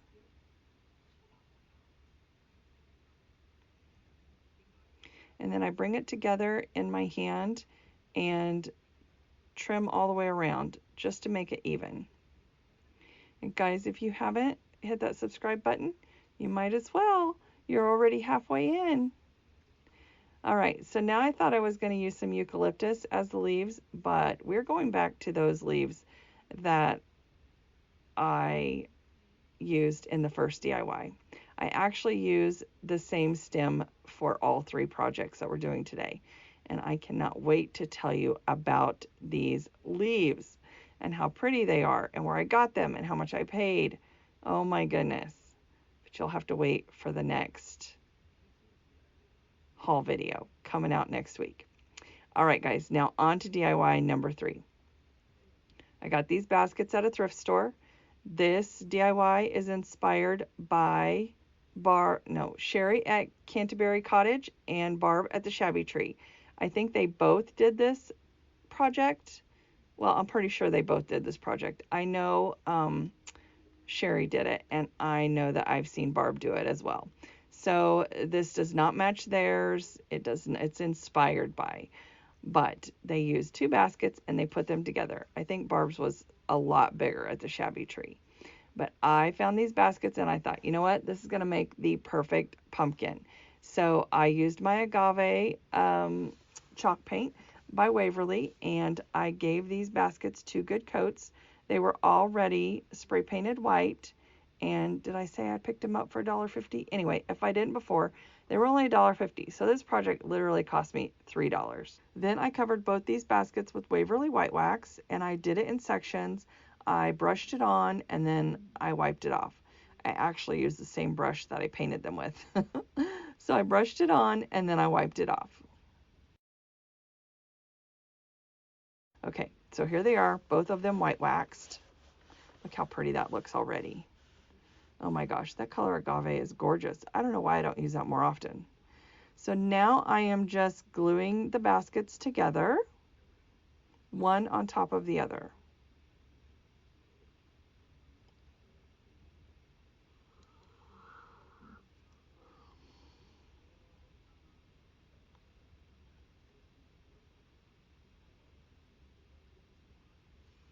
And I know this is really tall, so it's really close to my camera.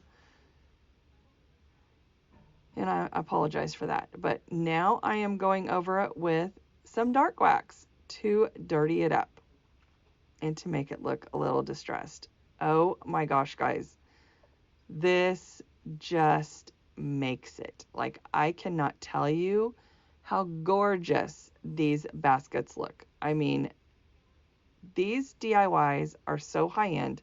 These are definitely something that you would see in a store, see in Michael's, see in the at-home store. I mean, you would see these anywhere. And do you see, like, when I rubbed off the antiquing wax, some of the paint came off and the white was showing through? I don't even care. I think that looks gorgeous. Like, after everything dried, it looked so amazing. Well, even before everything dried, I feel like they looked so amazing. So now I'm just trying to figure out which stem I want to use. And the stem I actually end up going with is that one right there. My husband had cut these off of a tree that he cut down the front yard. And so, look, it came off. So don't put wax where you want to put hot glue. Don't put wax where you want to put hot glue. Because guess what? It's not going to stick.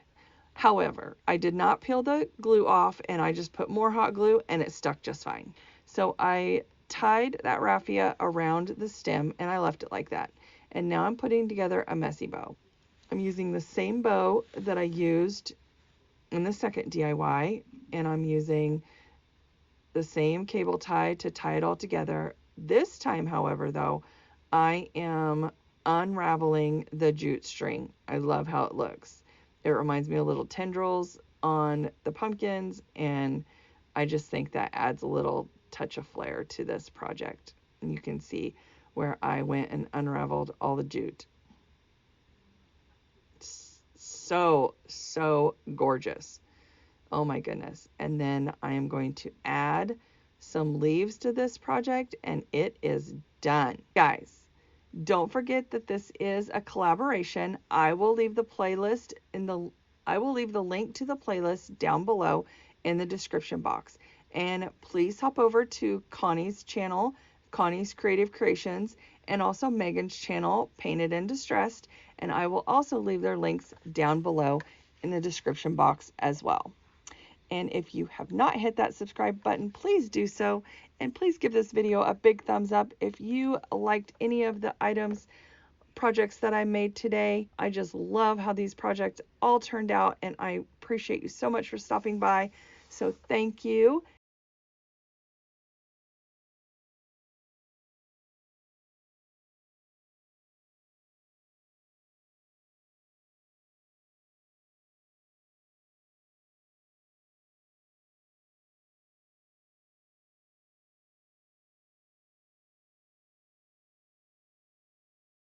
All right, guys, on to DIY number 2. All these DIYs I had already pre-spray painted because I didn't want you guys to sit through all that. So this is actually a metal leaf. I found this at the thrift store, and I believe it was $2.99. So I gave it a coat of flat Rust-Oleum 2 times spray paint in black, as you can see. And then I am going over it with an Oops paint from Lowe's. This is the Valspar. I think I paid $1.50 for it, and it's kind of a orangey brown color, like a rust, but not as dark as a rust. I am going to make this leaf ombre with the colors of fall. Anyway, I found this leaf and I thought it was perfect. I've had this in my stash for a long time now. And I thought, you know what? I'm going to pull it out and get it done. The colors I use are this Oops paint, which I don't have the name to it because I didn't put it on there. And I use the Pumpkin by Waverly. I use the Moss by Waverly. And I also use the Hazy by Folk Art. And the last 3 were from Plaid. You're probably tired of hearing us say by Plaid. But we're Plaid ambassadors, so we have to say by Plaid. I put my 4 colors on there, and then I just start blending it together. And I put the colors on from the top to the bottom to the point of the leaf, and then I go back and blend it all together the opposite direction, if that makes any sense. And then you can kind of see like it muted the orange, and the orange, you know, blended in with the rust color, and I just love how this turns out. Now, the only thing I didn't do, I didn't dark wax it and I didn't white wax it. So when you see the final look, you're gonna have to let me know down in the comments below if you would have white waxed this or not, because I thought about going back over it with some white wax just to kind of bring out the texture, because it is really textured, but then I loved the color variation. So I didn't want to lose the integrity of the colors that I put together on here. This is what it looks like, guys, and it looks even better after it's dry. So I just go over the stem with that rust color again, because I just feel like this is the colors of fall. I mean, you know how the leaves turn and they go from green to brown to gray, you know, orange. I mean, anyway, I love these colors together. It couldn't have turned out more gorgeous. I love it. So I am using my heat gun to dry it, and then I take it out and I use the Rust-Oleum 2 times sealer in matte. I hope you find something in this video that is inspiring, that inspires you to go thrifting or to flip those thrifts that you already have on hand, or to find something in your house and make it new again. Don't forget to go and do all the YouTube things. Don't forget to like this video. Don't forget to subscribe. Don't forget to share with your friends and family. You know, all that good stuff.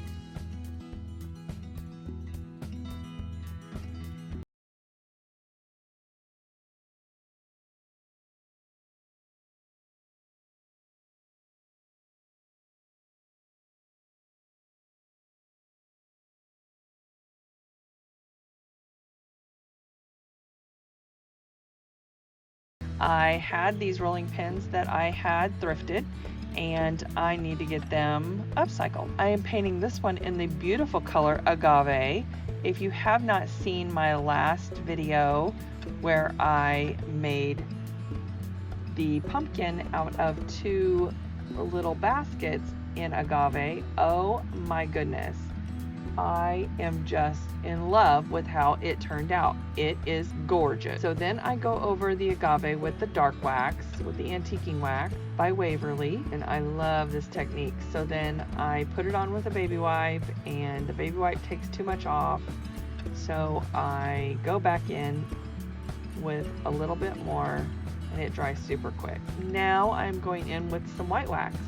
I love the white wax over the dark wax. Oh my gosh, guys, it gives it such an awesome patina, and just, I can't even describe to you how beautiful of a finish it gives your items. I just love it. And you can go as dark or as light as you want with the dark wax, or I'm sorry, with the antiquing wax. Now I use the font, now see, it pulled up some of my paint. I use the font Ray Dunn Bold. I purchased it off of Etsy and downloaded it to my Cricut. So now I am just distressing the rolling pin, and I also distress over the vinyl because I don't want it to look too shiny when the rest of the rolling pin is distressed. And now I am going to make a messy bow for this rolling pin.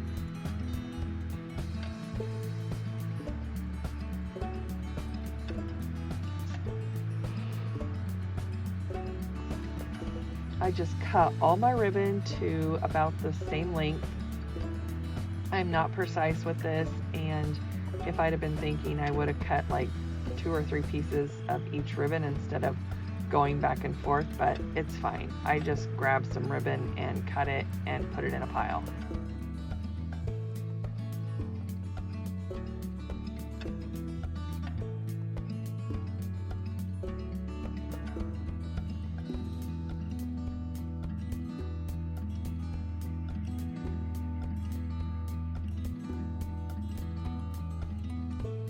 Guys, if you have not hit that subscribe button, please do so.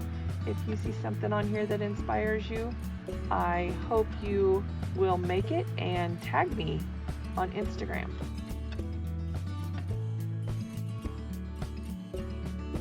And that is the messy bow. I added some jute. I am dovetailing my ends.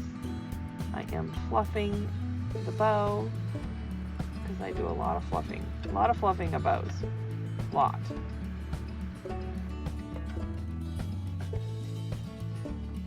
All right, on to DIY number 3. Okay guys, this is amazing. I thrifted both those pans. The big pan was $1.99. The small pan was, I believe, 99 cents. Those, what do you call them? Okay guys, I took out the 4 pieces, the spindles and the cake pans, and I gave them a good coat of flat black spray paint, and then I give them 2 good coats of the white Waverly chalk paint, and then I go in and I distress, and I just want a little bit of black showing here and there. And let me tell you, on this big round pan, oh my goodness, I could not get it to, what's it called, distress. Like, I could not get the bottom on the pan to distress. Like, I had to get out some really high grit sandpaper. It was insane. So now that I got everything painted and distressed, I take it outside and I give it a good coating of clear coat to seal everything, so that nothing will happen to it and the paint doesn't chip off. And I let that dry quite a while before I handle it.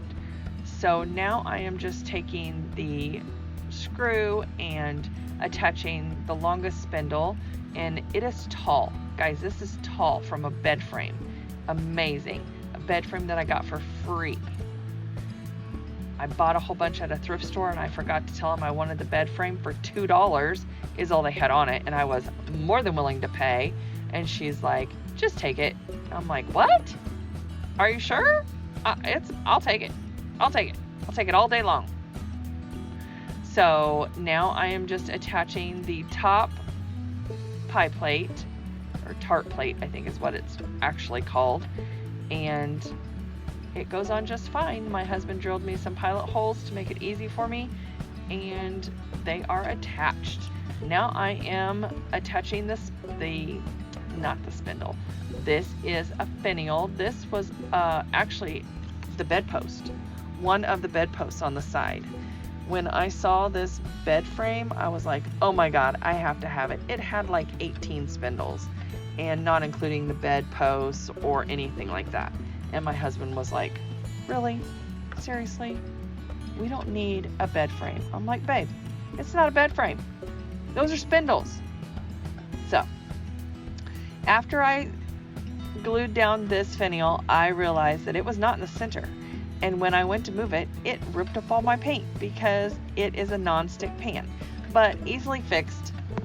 Just put a couple more coats of white paint on there, and I did touch that up. You can still see some pan through there, but I did touch it up. And use some more Gorilla Glue and hot glue, and you're good to go. All right, guys, DIY number 4, which I really don't classify as a DIY other than the fact that I spent hours making this on Canva. So this is your free printable right here. And guys, this is my frame that I use for all my printables that I get from Natalie Callahan. If you have not seen Design to the Nines, you need to go over to her channel. I will link it down below in the description box. But she gives you these beautiful printables that you can print out at Staples or Office Depot. I couldn't think of the name. Anyway, all of these are hers, and she gave them away for free. Like, she gave them to us for free. And I made these 2, and one of them is a sneak peek coming up, and I made the harvest. I saw a sign like this somewhere. I can't remember where exactly, if it was Antique Farmhouse. I think it was. I am offering it to you for free down below. And I printed these out actually at Walgreens. They were having a sale, which I learned about on Natalie's channel. And she said, guys, go use your coupon. Go print these out. Go use your coupon. Girl, I did it. I went to Walgreens and I used my coupon and I printed them out. I think they were actually a little over $5 with tax, but it was awesome. So thanks for the tip, Natalie. So here is my tiered tray. There's those stone hearts that I got in my last haul. I will link that in the cards above. I always say in the cards below, or above below. It's only above. The cards are above.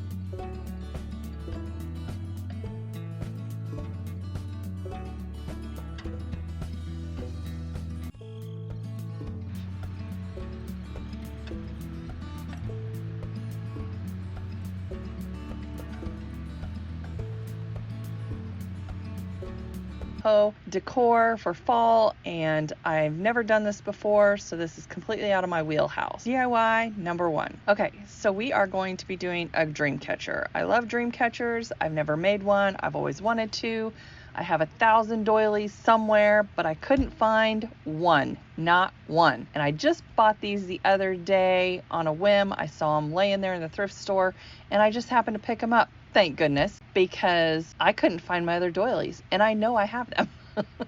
What I do is I just string this doily on with some embroidery thread, and I don't string it on too tight or too loose. I just want it taut, but I don't want it sagging to one side or pulling to one side or the other, or sagging on any side. As you can see, I'm just using the corners of the doily, and I'm just threading it through one of the little, I don't know, holes in the corner of the doily, and it fits in the smallest ring perfect.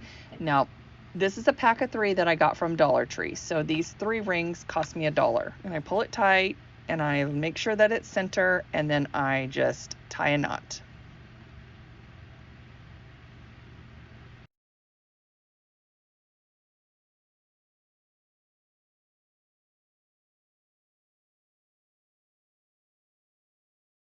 Okay, so next I'm going to attach this to the largest hoop, and I just use that same embroidery thread, and I just wrap it around both hoops together and get it as tight as I can.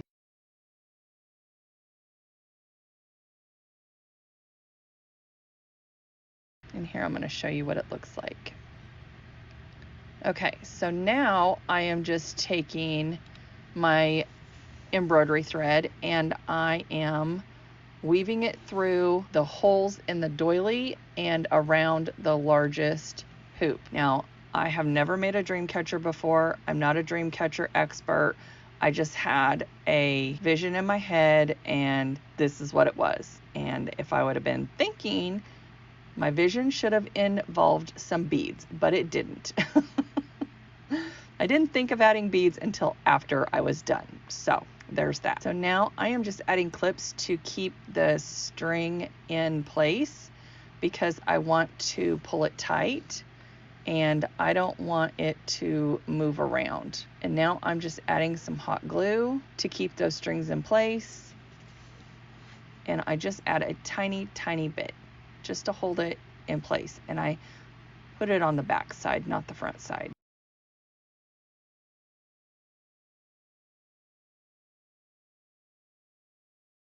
And there's my little hoop and big hoop. Okay, so then I am adding some strings down below because I love all the long strings, and I add, this is actually macrame cord, and I make it super long and I add 3 pieces. And I didn't show you how I attach them, but I will show you later on in this video. So I decided I wanted to braid this. So I added 3 cords, I doubled them up, and then I decided I'm going to add some beads. This is where I got the idea for beads, right here. I'm like, oh, beads. And so I add some beads to the cords, and I make them, I tape them off at the end so it's easier to thread the beads on. And then after that, I just continue to braid. Guys, you want to stay to the end of the video. There will be a code word that I'm going to give you, and there is going to be a huge giveaway. Not only will you get a set of the Farmhouse calendars, but there's also a $100 gift card up for grabs. You're also going to want to go to the playlist and watch the other creators and see what their code word is, because if you comment on all of our videos, you will be entered in the drawing. All right, guys, if you haven't hit that subscribe button, I hope you would consider doing so. On with part 2 of the dream catcher. Okay, so now I'm just continuing to add the fringy part, and I am going to show you how to make a feather, which I've always wanted to make these, and they're a lot harder than what they look. I'm just gonna say that.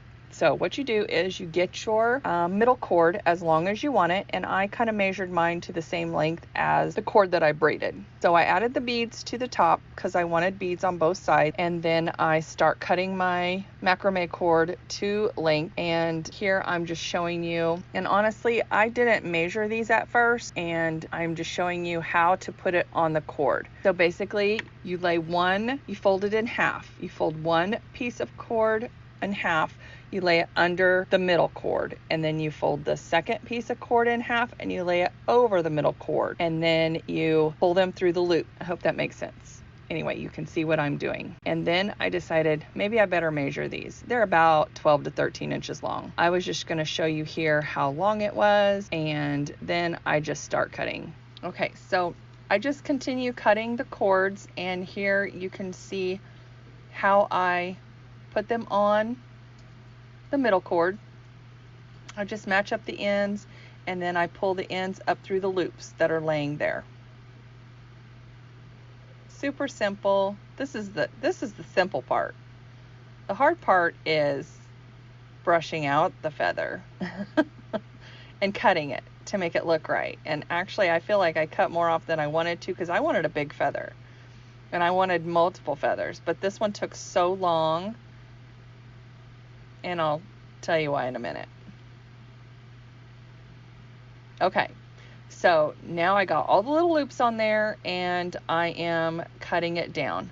Make sure you have a sharp pair of scissors. That really helps. So anyway, I have all the cords laying flat, and maybe I shouldn't have unraveled them, but I felt like I wanted them to be brushed out because I like that look. And once I got my shape cut, I went back and I unraveled each little strand, and that took quite a long time. And then my hands started to hurt because if you just brush it out without unraveling it, it'd take you forever. Forever. I couldn't find anything that would brush it out with it being rolled up. The easiest thing to do was to unravel all the cords and then brush them out that way. And then once you got them brushed out, you needed to trim again. Just trim it up, make it all nice and even. And this is so satisfying. I love it when I trim it and I get it so pretty on the edges.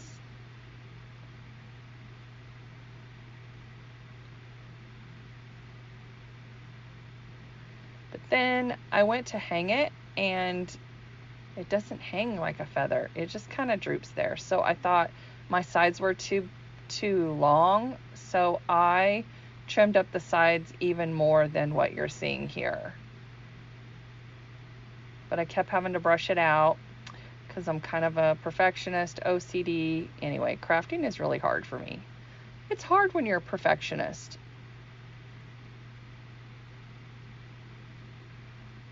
Look how pretty that is. Oh my gosh. And I make sure that my feather has a point. And then I'm kind of measuring it out. So I thought, well, I'm going to put some hairspray on there. So I put hairspray on both sides because I wanted it to be a little bit stiffer and I didn't want to put Mod Podge on it. So I'm not sure what I'm going to do to make that a little stiffer so that it... Okay guys, we are at part 3 of the Dreamcatcher. So now I am going to be adding some floral on the side, and I love how this turns out.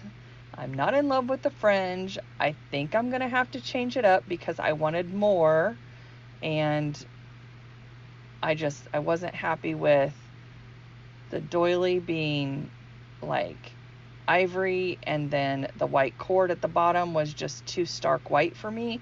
So I may have to tea stain it and then put it back on. So anyway, I'm not sure yet, but let's get on to the floral. So I add these gorgeous leaves that I used in my last video, and we haven't talked about these leaves yet because I'm waiting to do my second haul video, part 2, which I guess I won't be posting this week because I already have several collabs going on. So it might be next week before I get that posted to talk about the rest of my haul and the jackpots that I found in Waco. So I'm excited about that. But I will post part 1 here so you can see what we got in part 1 if you haven't seen that yet. So anyway, I am using the same flowers that I used in my last video. They are fall colors. There's like a rust color, a black color, a red, like a rusty red, a dusty purple, and I just love these little, they kind of remind me of cattails. I don't know what they're called, but they're little seed things, and they're dried flowers. They're just gorgeous, and my mom had a crap ton of these, and I want to use them up for fall. So they're beautiful and I love them, and so I just made a couple of bunches and put them on either side. And like I said, I used the same flowers that I used in my last video to make a bouquet, but I think this one turned out better. I don't know, it's gorgeous. I just keep adding greenery until I'm happy with it.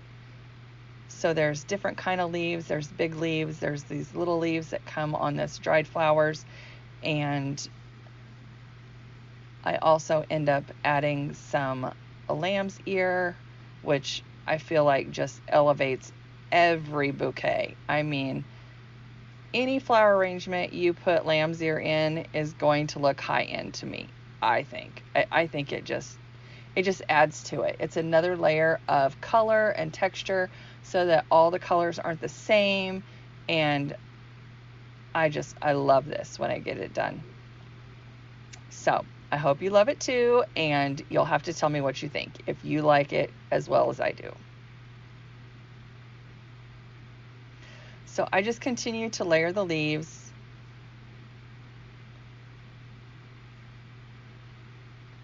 Guys, don't forget there's going to be a code word at the end of this video, and I am using my Sola wood flowers. I have not done a video for these yet, and I really need to. So I am using my Sola wood flowers on this bouquet, and oh my goodness. Okay, guys, on to DIY number 3. Oh, I guess this is DIY number 2. On to DIY number 2. So I take this Dollar Tree pumpkin, and I'm using the Dollar Tree ribbon, and this pumpkin turns out so gorgeous.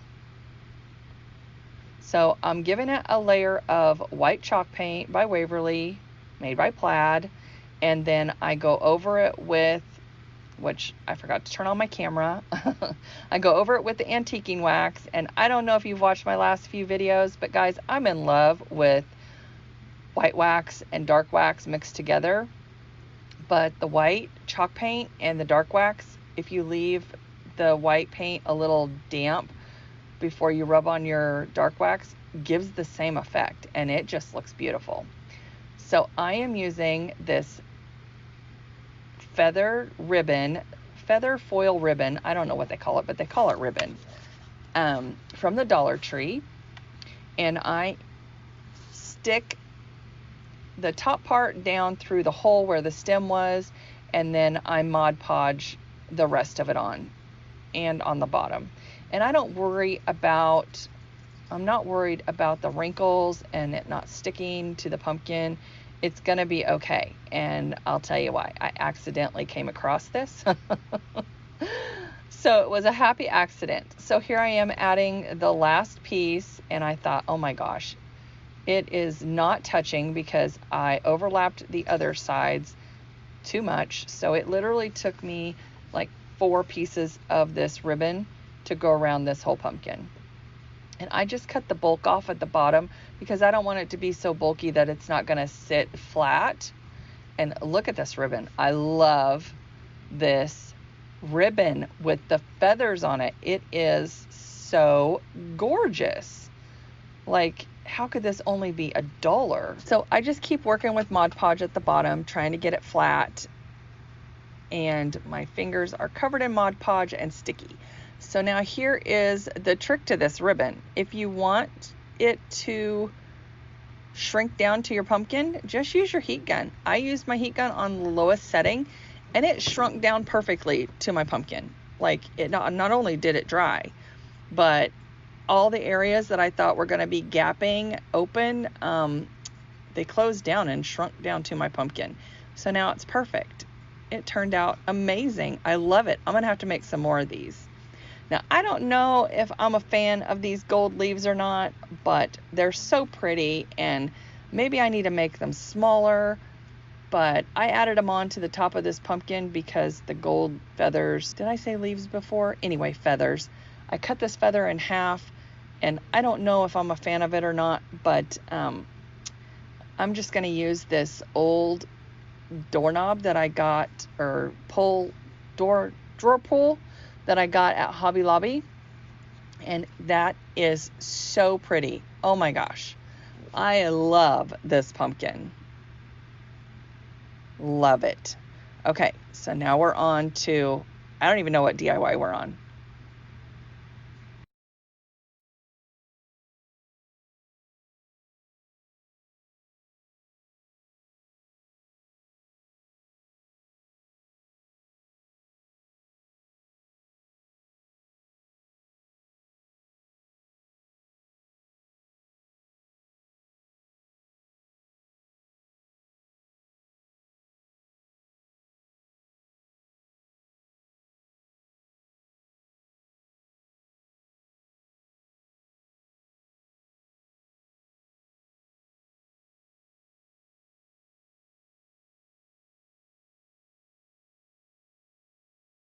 So now I'm taking these mirrors. They are not antique, they are home interior.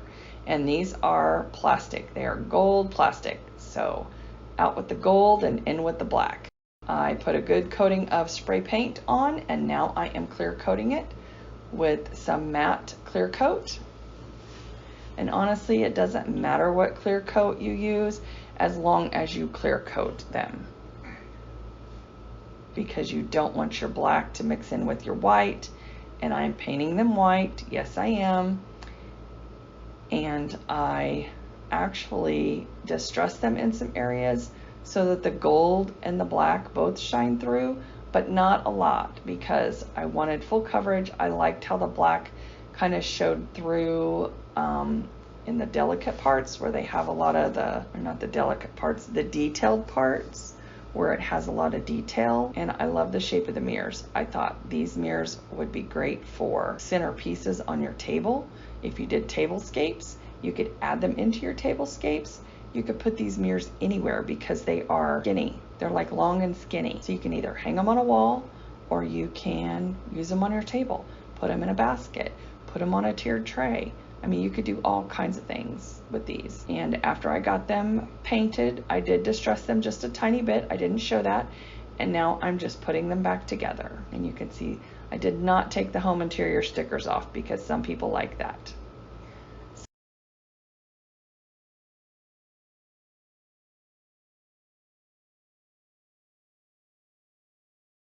So here I am cleaning them again with my newspaper. See how clean they get? I just love that. I only have newspaper because I thrift and they wrap my stuff in newspaper.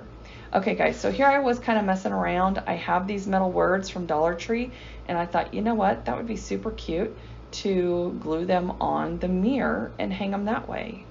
That is an LED Dollar Tree candle, by the way, with a wreath from Hobby Lobby. So these are the mirrors, and that's how I styled them. I kind of styled them as a tablescape, and then I just left the one next to it, which obviously on a table, you could put them end to end. Morning guys. So what is better than Dollar Tree? Free. Okay, that was my, oh, I need to get my singing voice together. Anyway, I'm working on my tablescapes video today, and I'm gonna be cutting me down some pampas grass. So my husband comes home and he's gonna be like, what happened to the pampas grass? I'm gonna be like, I don't know. Okay, so here I am just showing you that I cut down my pampas grass with my scissors, and I laid them out on our trash cans, and I took some hairspray and sprayed them down really well. I sprayed them on all sides because they have little seeds and they shed pretty bad if you don't spray them. So I got them sprayed down really good, and I just turn them over, spread them out a little bit more, and so I'm just showing you that. It's hard to hold the camera and film, so I'm sorry if you get sick watching this.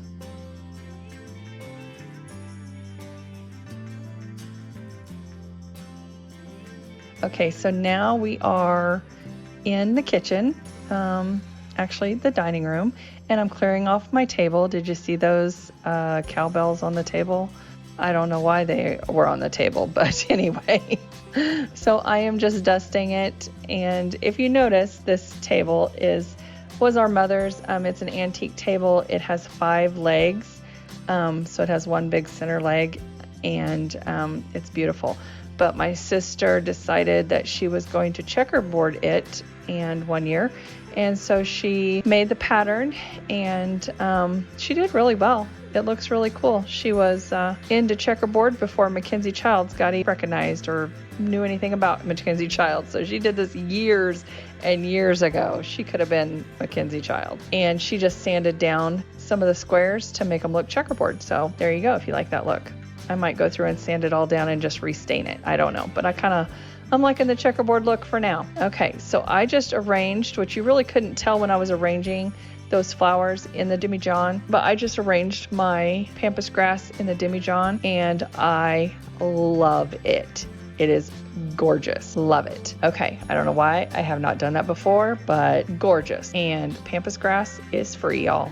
Free. Just go out to your yard or your neighbor's yard and cut it down. Anyway, ask first if you're going to borrow your neighbor's. So I got these pumpkins at the Dollar Spot and Target probably 2 or 3 years ago. Gosh, I don't even know. They were $3 a piece. The little knife on my Cricut craft knife came apart trying to get these, get the stem out because I didn't realize that they weren't hollow. I thought they were carvable pumpkins, but they're not. They're styrofoam. So I opened it up and I'm like, what? What in the heck? Oh my goodness. So anyway, and it was very dense styrofoam. So it was hard to get the flowers in there, very hard. So I started with my pampas grass because it is the tallest. And then I build up my flower arrangement around the pampas grass. And I am using the same fall florals that I have been using in the last few videos because I just love how they look. And I still have a crap ton. And so I want to get these used up this fall, and I am trying to do that. And I don't end up actually using that orange pumpkin. I'm only going to be using this copper pumpkin, which I love the copper. The copper up against the green tint of the demijohn jar is just beautiful. I love it, and it goes really well with these florals. So you see I'm using my Cricut tool to kind of poke a hole to help me poke these flowers down in there. And the pampas grass is so tall, I apologize, you really can't even see what I'm doing here. But I'm just arranging these flowers in that little hole in the center, and then after I get them all poked in there, then I do fan them out. You will see later on, I do fan them out. But I have all kinds of these florals. I don't know where my mother got them, but they are super, super old, but they still look great. Gotta admit that. And they're all different colors. They're like a dark purple, like an amethyst color, a rust color, a dark brown color, even a black. And they look like, I don't know what they look like. They kind of look like wheat, but they're not wheat. Pods, different colors. I don't know. Anyway, I've used them several times in my last few videos. So now I just go around the bottom of the floral arrangement with some reindeer moss.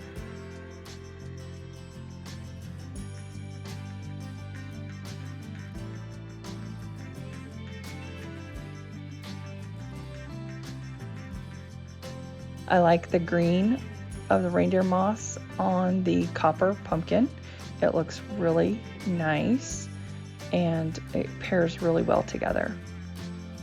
And then I am showing you. Guys, don't forget to go down and watch the playlist. I will have that link in my description box below. And don't forget to go over and check out Daniela's. She does some amazing artwork. She is an artist. I mean, her drawing, color choices are so amazing. You've got to go check out her channel. So I did add some cotton stems, and now I'm adding one white pumpkin pick.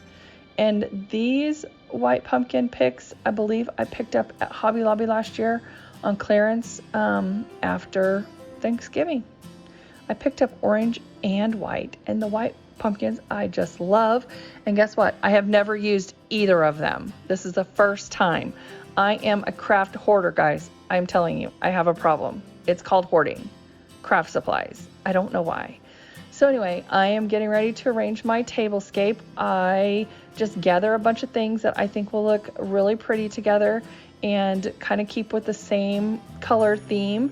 And I have some thrifted items. I have, well, actually a lot of thrifted items. I have some items that I purchased lately, and you will see or have seen in one of my haul videos. And I also have some Goodwill items and some items that I made. So these chargers here, I actually got at Goodwill for 99 cents each. So about the cost that you would spend at Dollar Tree. Those plates are Pottery Barn plates that I also got at Goodwill. Super cute and very, very nice. This lamb's ear, I'm just gonna stick in there for some more greenery and texture.